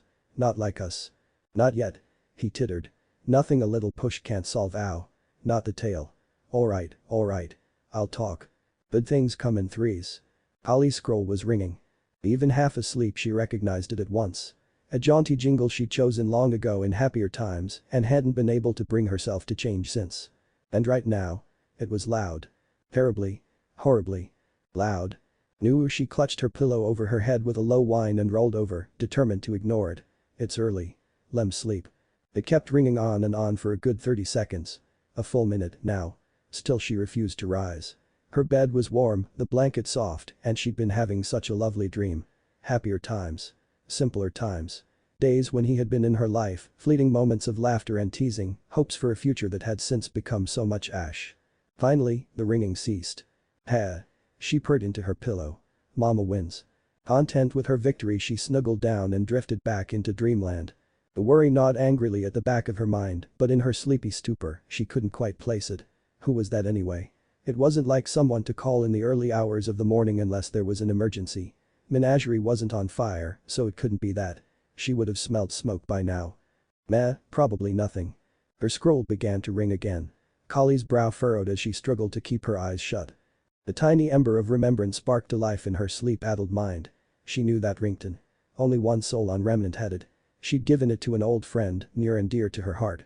Unbidden, she recalled just who it belonged to. Wait. Golden orb sprang open in the low light, even as feline ears drooped atop her head. With a long-suffering sigh the Belladonna matriarch rolled over and forsook her warmth for the waking world. An arm stabbed out of her cover cocoon, flailing in vain for her nightstand. She missed her fist attempt. Stubbed a thumb on the second. Finally succeeded at the third, narrowly catching before it could plunge off the dresser and shatter upon the wooden floor. Snatching it up, she yanked it under the blanket only to realize it had gone still and silent in her hands. Trembling fingers flailed for her voicemail. "Hello, Collie." A low, drawling snarl crooned in her ear. Its deep timbre made her tremble, and not necessarily in a bad way. "I've found your daughter. Or should I say our daughter? Wait, our." He knew. Or he'd figured it out, the clever devil. "Naughty little kittens run away to Vale and Beacon. Did you know she was a terrorist?" "I didn't." Yup, he definitely knew. "Be a dear and visit her, won't you?" That was it. A single message among 30 missed calls. She released a breath she hadn't realized she'd been holding. Just like that, she knew where Blake was. After all these years. Not a single call or text from her one and only child, not knowing if she was dead or alive. The sudden knowledge that she was it relieved her more than words could possibly convey. It also implied that Naruto was in Vale. How else could he have discovered her little kitten? Well. The cat, as they say, was out of the bag. Was it too early to catch a boat to Mistral? She could always charter a fight to Vale from there. She had a daughter to discipline. Sparks and explosions had been quiet for the last 3 days. Honestly, Naruto found it more than a little dull. As both a purveyor and purchaser of dust, he lived for explosions. The chaos of life itself. Controlled chaos, of course. Life was an explosion after all. He didn't fancy the idea of someone coming around to bust up his shop again, not after he'd finally fixed a sign. But he wouldn't say no to a little amusement. With Summer away on a mission and Willow off negotiating a dust deal, he almost found himself, dare he say, lonely. Him. Of all people. Madness. Who would have thought? Kurama yawned, sprawling atop the counter. "We've gotten used to the company." The shop door swung open with a merry chime. Naruto looked up and quirked a brow when he found Cinder stood there, hands planted on her hips. She didn't look much pleased with him. Still, she hesitated, unwilling to cross the threshold. He knew the reason. Even now she half expected a trap. Not from him of course, but others. Reminded him of when she was a small gangly thing, shrinking away from her own shadow. They grow up so fast. Summer's out on a mission. She won't be back until this evening. Willow's busy, too. When her scowl redoubled, he sighed. "Something wrong?" She didn't answer. "I don't see Emerald or Mercury with you." The words reactivated Cinder. "No." His adopted daughter stalked forward, leaned across the counter, and stabbed a finger against his nose. "No, no." Naruto nearly went cross-eyed trying to keep track of the questing digit. "No. No, no, no. That." Manicured nail drilled in, seeking brain matter. "No. I'm afraid I don't follow." No. It was too good an opportunity to pass up. "Cinder, sweetie, I know words are hard, but I'm gonna need more than no from you here." He stepped his fingers and leaned forward. "Use big words." Their face flushed a petty pink. "Tyrion. Uncle." Golden eyes blazed mere inches from his. "No." "Oh. Yeah, there's not much I can do about that, ow." He grinned as she tugged at his face. "Please let go of my cheeks. I need those." "No." Cinder flung up her arms. "You must be joking. That fool is not my uncle. I refuse to accept it." "He technically is." Still smiling, he leaned back before she could grab him again. "We made a bit of a bargain. How did you even find him?" "He's been stalking around Vale for the last 3 days, making odd purchases." Her lips pursed into a thin line. "I had Mercury and Emerald trailing him. When he saw me he called me his niece." She recoiled, looking vaguely ill. "Explain this. Now." "Yup. Tyrion would do that in a heartbeat. He lived life by the seat of his pants, and to hell with the rest." "Are the two of you related?" "Nope." He smacked his lips audibly. Cinder made angry cinder noises. "Then that lunatic isn't my uncle." Naruto thumbed his chin. "Well, we did swear a blood oath and exchange drinks back in our heyday ago." Her face went to Shen. "No. No, no, no. Sorry." He shrugged. "Tyrion's here to stay." "I hate you," she huffed, folding her arms and huffing like the girl she no longer was. "I really do." Naruto spread his arms wide. "Aw, does daddy's little girl need a hug?" And no. He gave her one anyway. She thrashed like an angry panther in his arms, hissing and spitting, limbs flailing. Adorable. She'd always been feisty, even as a child. Her shin cracked off his aura hard enough to make it flare a bright cobalt blue, but still he didn't release her. Soon enough she tired, just as she always did. "Bloody fool." She snarled, slumping into his shoulder. "Why do you do this to me?" "Hey." He swatted her head. "I didn't raise you with a tongue like that." She mumbled angrily into his shoulder. Now, use your words, ow." "Did you just bite me?" He reared back. "Where is he, anyway?" "Tyrion, I mean. I thought he was with you." Realization broke like the dawn. "Well, he said something about going to school." Cinder's glare was fire incarnate. "He went after those girls, didn't he?" Meh. It was bound to happen sooner or later. Better them than me. Someone was poking Weiss. Schnee said someone was going to be a dead someone if they didn't stop in the next 10 seconds. RWBY, no, she flailed an arm at them, bundling deeper into her blankets. Not this time. I don't care what you're up to. It's a weekend. I need my beauty sleep. The poking paused and she sighed a thanks. Who would have thought? Apparently her partner could be sensible after all. Abruptly it intensified tenfold. Stop this instant or I'll revoke your cookie privileges. Her tormentor did not cease. Not even for the merest of moments. Her bleary mind supplied. Not RWBY, then. That threat usually worked wonders. Blake wasn't prone to such pointless pranks. Which meant well, alright then. Yang would have to die. Nothing personal actually, scratch that. It was very personal. RWBY would understand. She needed her sleep. How else was she supposed to grow up big and strong like Winter? By drinking milk? Bah. Not bloody likely. The poking was actually starting to hurt a little, now. An angry blue eye creaked open. What do you want? The man's face stared back, eyes glowing gold in the dark. Good morning, niece of mine. Not Yang. Not Yang at all. Weiss screamed. Osmond looked up from his coffee. Had he heard a shriek just now? Nonsense. Probably the wind. Weiss kept screaming. That scream woke RWBY, who took one look at the slender stranger looming over her partner and shrieked to high heaven. Naturally that woke Yang, who promptly fell out her bunk in a mad tangle of arms and legs. Blake never stood a chance, she was only just sitting up when the blonde collided headlong with her. Both crashed to the floor, wrapped up in their own sheets. Light snapped on in the chaos. What should have helped only made things worse. Much worse. Arg. It burns. Why me? Turn out the lights. Squinting against the sudden illumination, Weiss found herself face to face with one Tyrion Kalos. She also noticed the heavy burlap sack in his right hand. He's here to kidnap us. Dear nieces. The stranger bowed, low and deep at the waist like some gentleman caller. I would never. In fact. His tail flicked, curling around the sack, which she now noticed wasn't empty at all. I come bearing gifts. Team RWBY screamed again, well, most of them. Wait, nieces. RWBY paused and looked up, legs still crossed beneath her, mood cooling. Gifts. As in you're our uncle. Another uncle. Neat. RWBY, no. An uncle. Weiss nearly went incandescent with rage. Him. To us. Not a chance. We don't look a thing alike.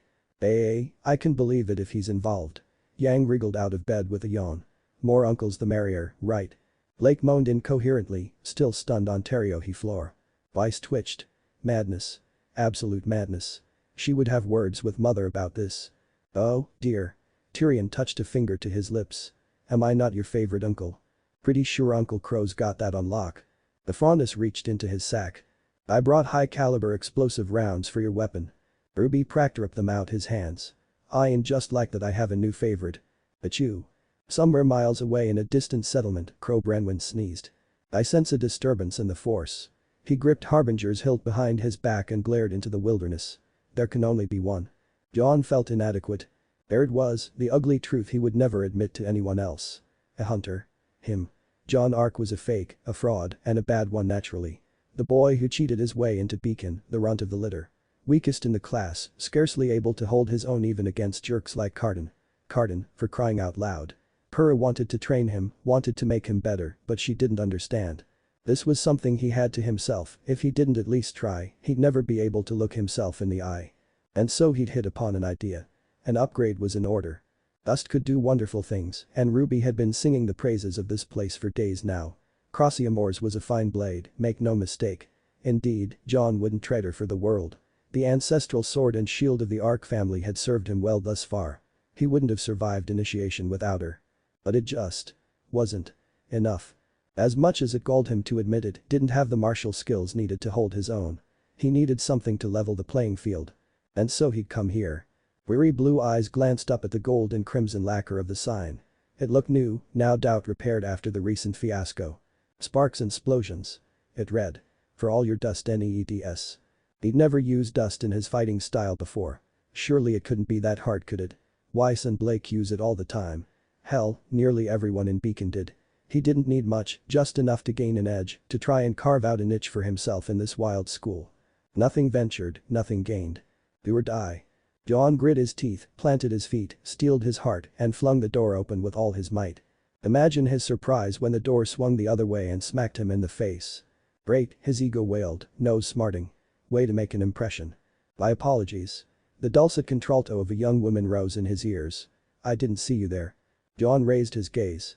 The woman wearing a red dress stitched from pure sin awaited him in the lobby, one hand half extended for the handle. Golden eyes met his, framed by a curtain of ebony hair. As he looked on, she pulled a bit of it aside, revealing a small, bemused smile. When she did, his throat went completely dry. Drier than the deserts of Vacuo. No, no, he muttered, it's my fault. I didn't see you, miss. Fall.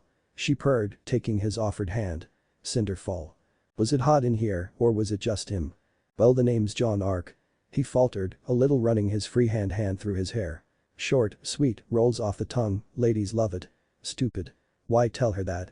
I'm a student at Beacon. Beacon, Her eyes burned. I'll be attending there myself in a few months. His brain rebooted. For the festival, of course. Right, not suspicious at all. He'd never have a chance with someone like her. No point in trying. The door in the back swung open with a hearty clang, distracting him. Door opened again. Cinder, stop tormenting the boy and let him in. A rough voice crowed near the counter. I've got work to do. My apologies. She released his hand with a wink and sashayed away. It's been a pleasure, John. John nearly did a double take, barely noticing at all when she slid aside. His attention was already elsewhere. Was he looking at a ghost? It felt like it. At a glance, this man resembled his father. Almost frightfully so. A bit taller than Nicholas Ark perhaps, broader in the chest and with no beard to speak of, but the resemblance was there. Downright uncanny. If it weren't for the hair and those strange whiskers, they might have been brothers. Naruto Uzumaki, the man introduced himself, plunking down behind the counter. That's my daughter, Cinder Fall. He introduced the woman with a wave. Don't mind her. She likes to tease. Charmed. The woman batted her lashes at him. John's brain failed again. Pretty girl, nope. Don't flirt with the shopkeep's daughter. That way lay ruin. So? The whiskered man clapped his hands. What brings you to my humble abode? John told him what he wanted in no uncertain terms. Looking to upgrade your weapon with dust, eh? The older blonde leaned back, thumbing his chin. Doable, that. I'm no weaponsmith, but I can suggest a few modifications. Those keen blue eyes straight to his sheathed weapon. I'm guessing that's your sword. May I see her? He held out both hands expectantly. Beneath such a stern gaze, John couldn't help but do as he'd been bade. Unbuckling his sword, he handed it off to him. As he did so, he couldn't help but notice the calluses on those scarred palms. Not mere shopkeep, this. This man was a warrior, or had been. When those hands curled around the hilt of his sword, he felt a strange tightening in his chest. Blue eyes met his. She got a name? Crossy Amores. He replied. Sounds familiar.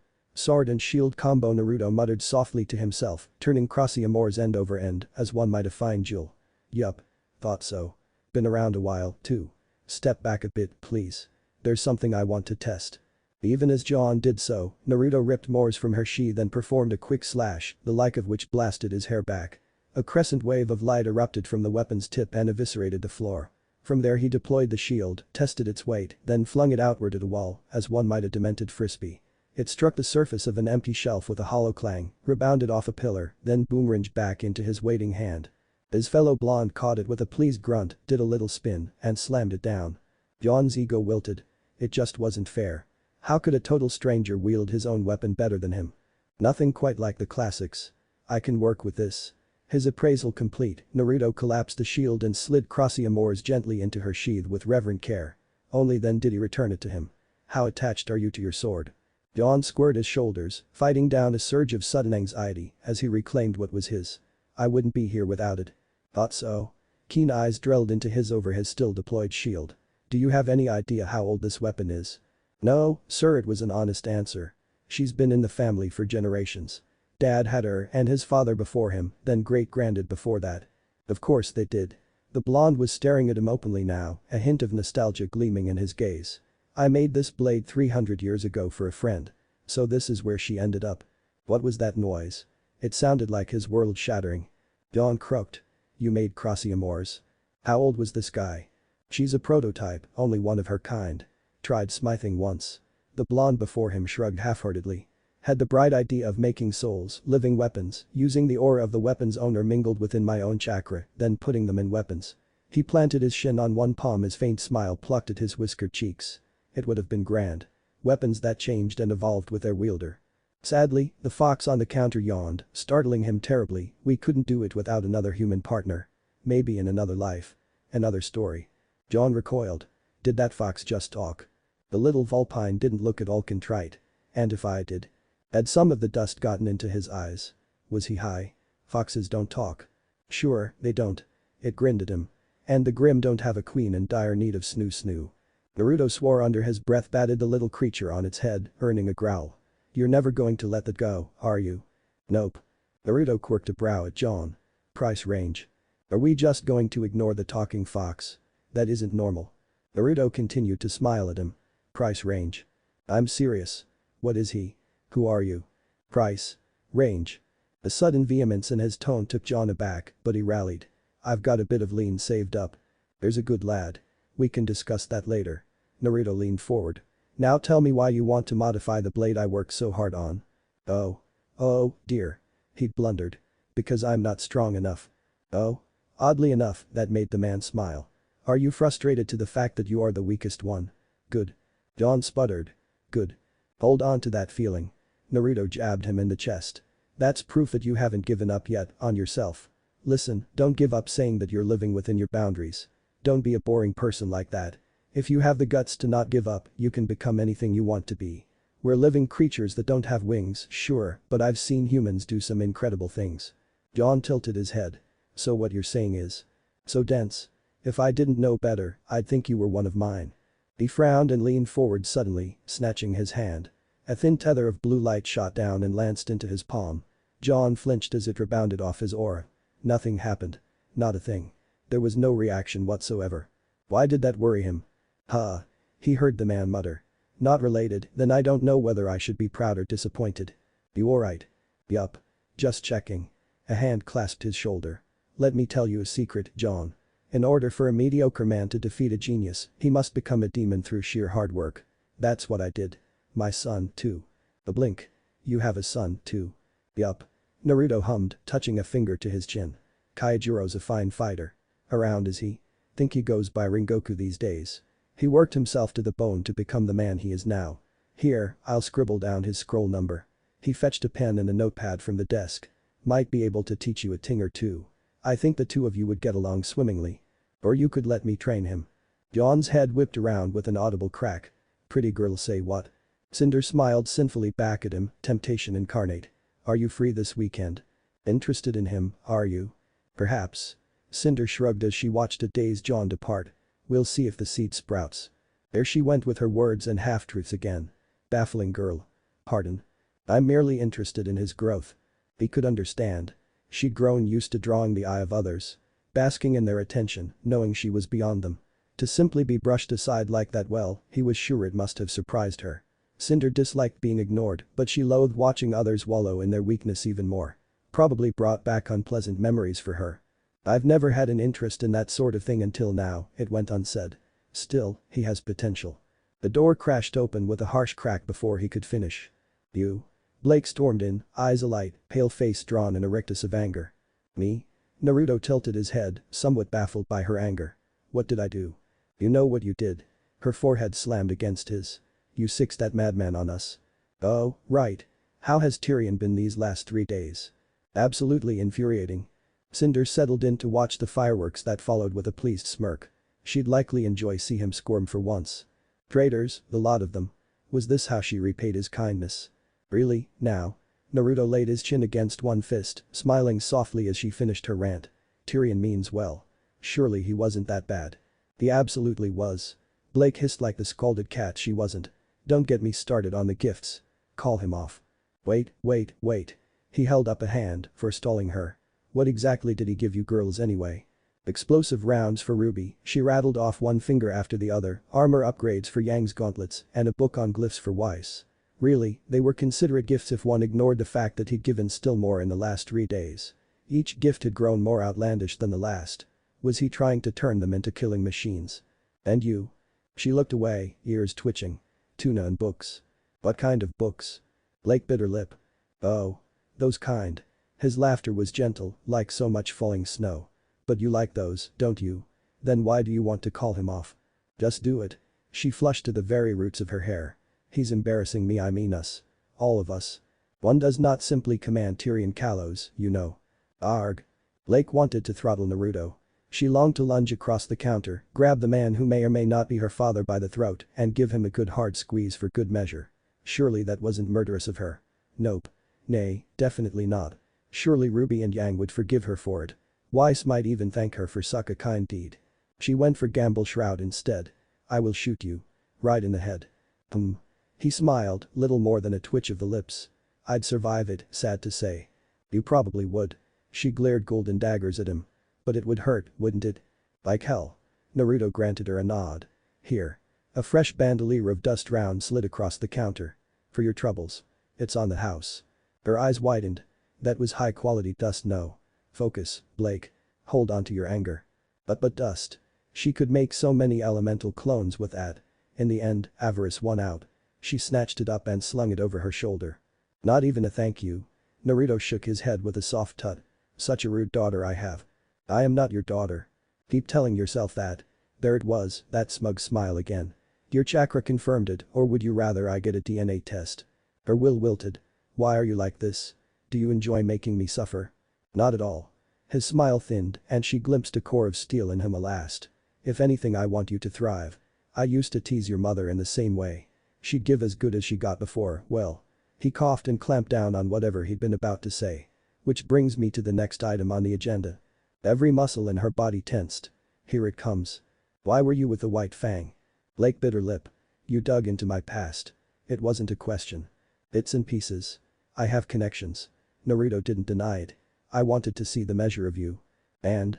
What I found was lacking. The White Fang. Really? They need to be stopped, Naruto prattled on bullishly, igniting a tiny ember of hope in her heart, which begs the question. What kind of nonsense is Sienna feeding that Gira that's kept him from doing it, and why did you stick with them? The note of scorn that followed drowned said hope in the cold waters of reality. I'm sure there's a story there. Indignation burned in her heart, hot and heavy. We wanted to change the world. You changed it all right. He bit back, startling her terribly. And not for the better. Most of Remnant fears the Faunus now, and the rest would rather see them quarantined in menagerie. Mindless violence, lashing out at all and anyone you think might have wronged you, is never the answer. He shook his head, further condemning her. Not in the long term. She knew that. Gods, she hated it, but his words stung the darkest part of her. That's why I left. And you're one to talk. RWBY told me what you did. What I practice is targeted aggression. Naruto's calm remained impenetrable, even in the face of her fury. There's a difference. I punish those responsible for wrongdoings. No more, no less. I do not target civilians and innocents just because I think they might have wronged me. Leaning forward, he planted his elbows on the counter and pushed his forehead against hers. I'd say Collie raised you wrong, but we both know you ran away, so she's not even to blame for that, is she? How dare he? How dare? You always run away when things get tough, don't you? Still he pressed her, not with anger, but sadness. When are you going to stand and fight for what you believe in, Blake? She cringed. Stop. He did not. You can't run forever. Her fists balled at her sides. I said stop it. Sooner or later, you will run out of places to run, and then. I told you to stop. Rage ripped sense away.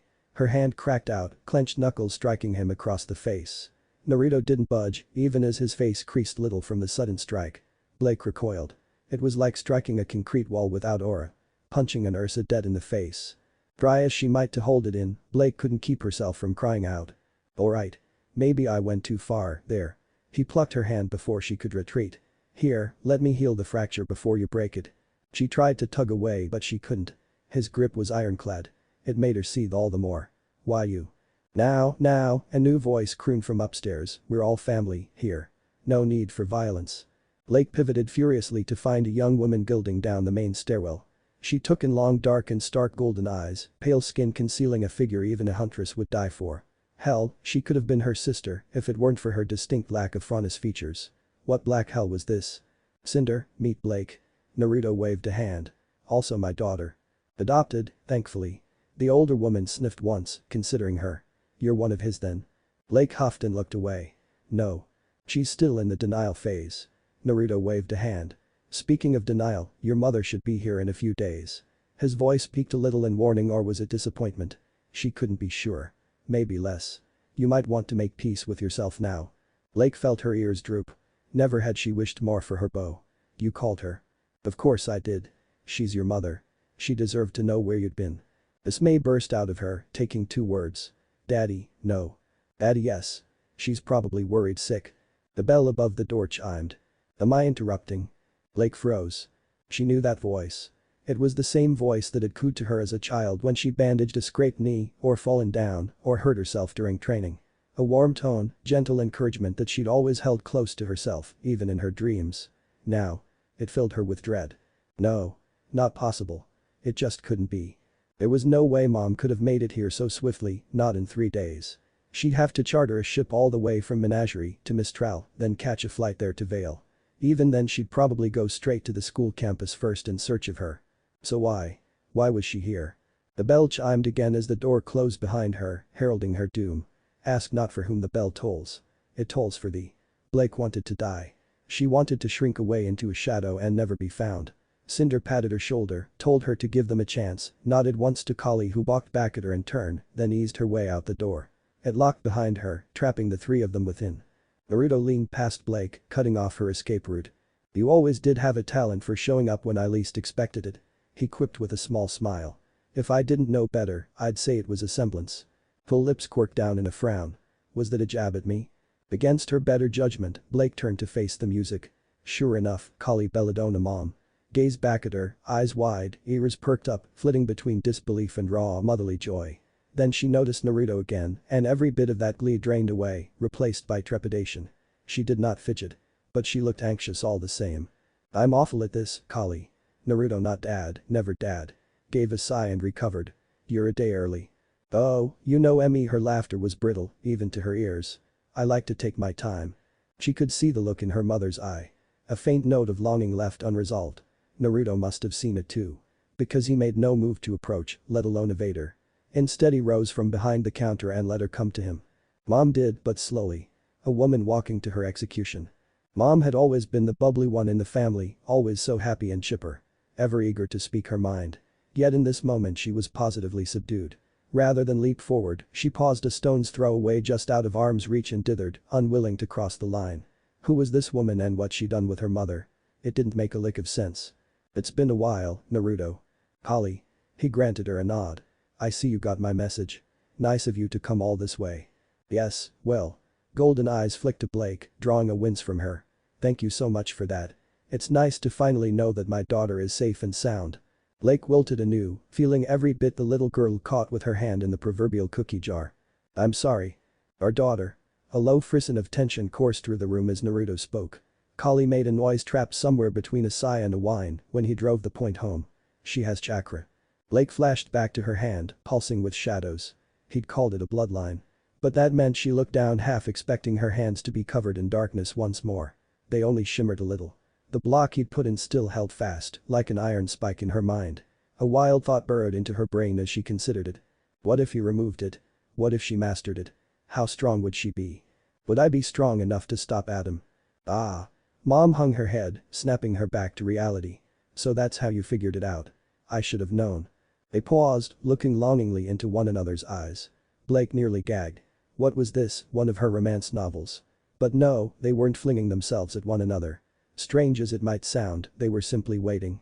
Mom did not fling herself at Dad like some silly hussy or a love-struck lass. She simply laid a hand on his shoulder as if she were afraid to touch him after all this time. I'm sorry. No need. Blake looked on aghast as the baffling blonde reached up and laid a hand on hers, fingers tracing her scarred knuckles. There's nothing to forgive. You probably had your reasons for keeping her secret. Her head whipped toward him, but he didn't falter. I have my share of enemies. I can see why you did it. Collie hiccupped, caught flat-footed. Just like that. Yup. His reply proved immediate. Did you really think I'd hold a grudge over something like this? No, but her words warbled as her expression wavered, and in a moment of blinding clarity, Blake understood. I kept her from you for 17 years. And now I've got 17 years of teasing to make up for. He didn't waver. All's well that ends well. This was real. Not a trick or some elaborate ruse meant to deceive her. Mom had never acted like this toward anyone else. Her throat closed, as if she'd been holding a breath this entire time and not realized it. This man, this oaf, this affable fool with a smile of steel, could he really be? Mom rounded on her before she could sneak away. And as for you, young lady. Don't move a muscle. Her legs locked up even as her ears flattened atop her head. Crap. She'd forgotten all about the other Goliath in the room. Her. Sure, great, she had a dad now. But now her mother was here. Mom, who she'd not seen for years. Mom, who must have been worried sick. Mom, who she hadn't called or even communicated with all this time. Furtive eyes flicked to Naruto, only to find him holding both palms before his chest. Well, drat. No escape, then. I had a good reason for running away. Collie's voice promised punishment. A good reason, she says. Did you at least break up with that Taurus boy? Naruto perked up. She had a boyfriend. Wait. Adam Taurus. Why were his eyes glowing? No, no, no. My little girl is not dating that maniac. Maniac? That was exactly what he'd become. What she had to stop. He's not my boyfriend anymore. Mistakes were made. Speaking reminded Naruto and Kale that she was still here. Her parents descended upon her. Lake stiffened, ready to bolt with a clone at the slightest provocation. Something blocked her semblance. Naruto dad. Caught her left side and Collie mom. Took her right. Sandwiched between them, there was nowhere to run. Warm arms enfolded her in a kind yet firm embrace and held tight. Unable to move, arms pinned to her sides, she fidgeted restlessly. Here it comes. Any moment now they'd give her the telling off of the century, say how angry they were with her, how disappointed. We were so worried about you. Her breath caught, strangling sense. What? She said she was worried. Naruto prodded. You gone deaf. Why weren't they angry? They had to be angry. If they weren't. What then? She'd run away to White Fang hoping to change things. But she'd only made it worse. So she'd fled from the Fanged beacon. Once she'd found her father she tried to run from that too. Maybe Naruto was right. All she did was run. From her past, from her mistakes, even from her friends. She might talk a big game, but at the end of the day she was a coward. Willing to fight but unable to stay when things got though. That she was considering running even now only showed her colors. And yet for all that, her parents still held her like the little girl she wasn't. Her eyes burned with fresh tears. I'm sorry. They didn't answer. Just held her close, as if everything were okay. No, no, it wasn't. She could feel herself breaking. Something came loose in her chest. Lake bawled. What if Naruto is Weiss' father? Harem end here and thanks for watching my video till the end.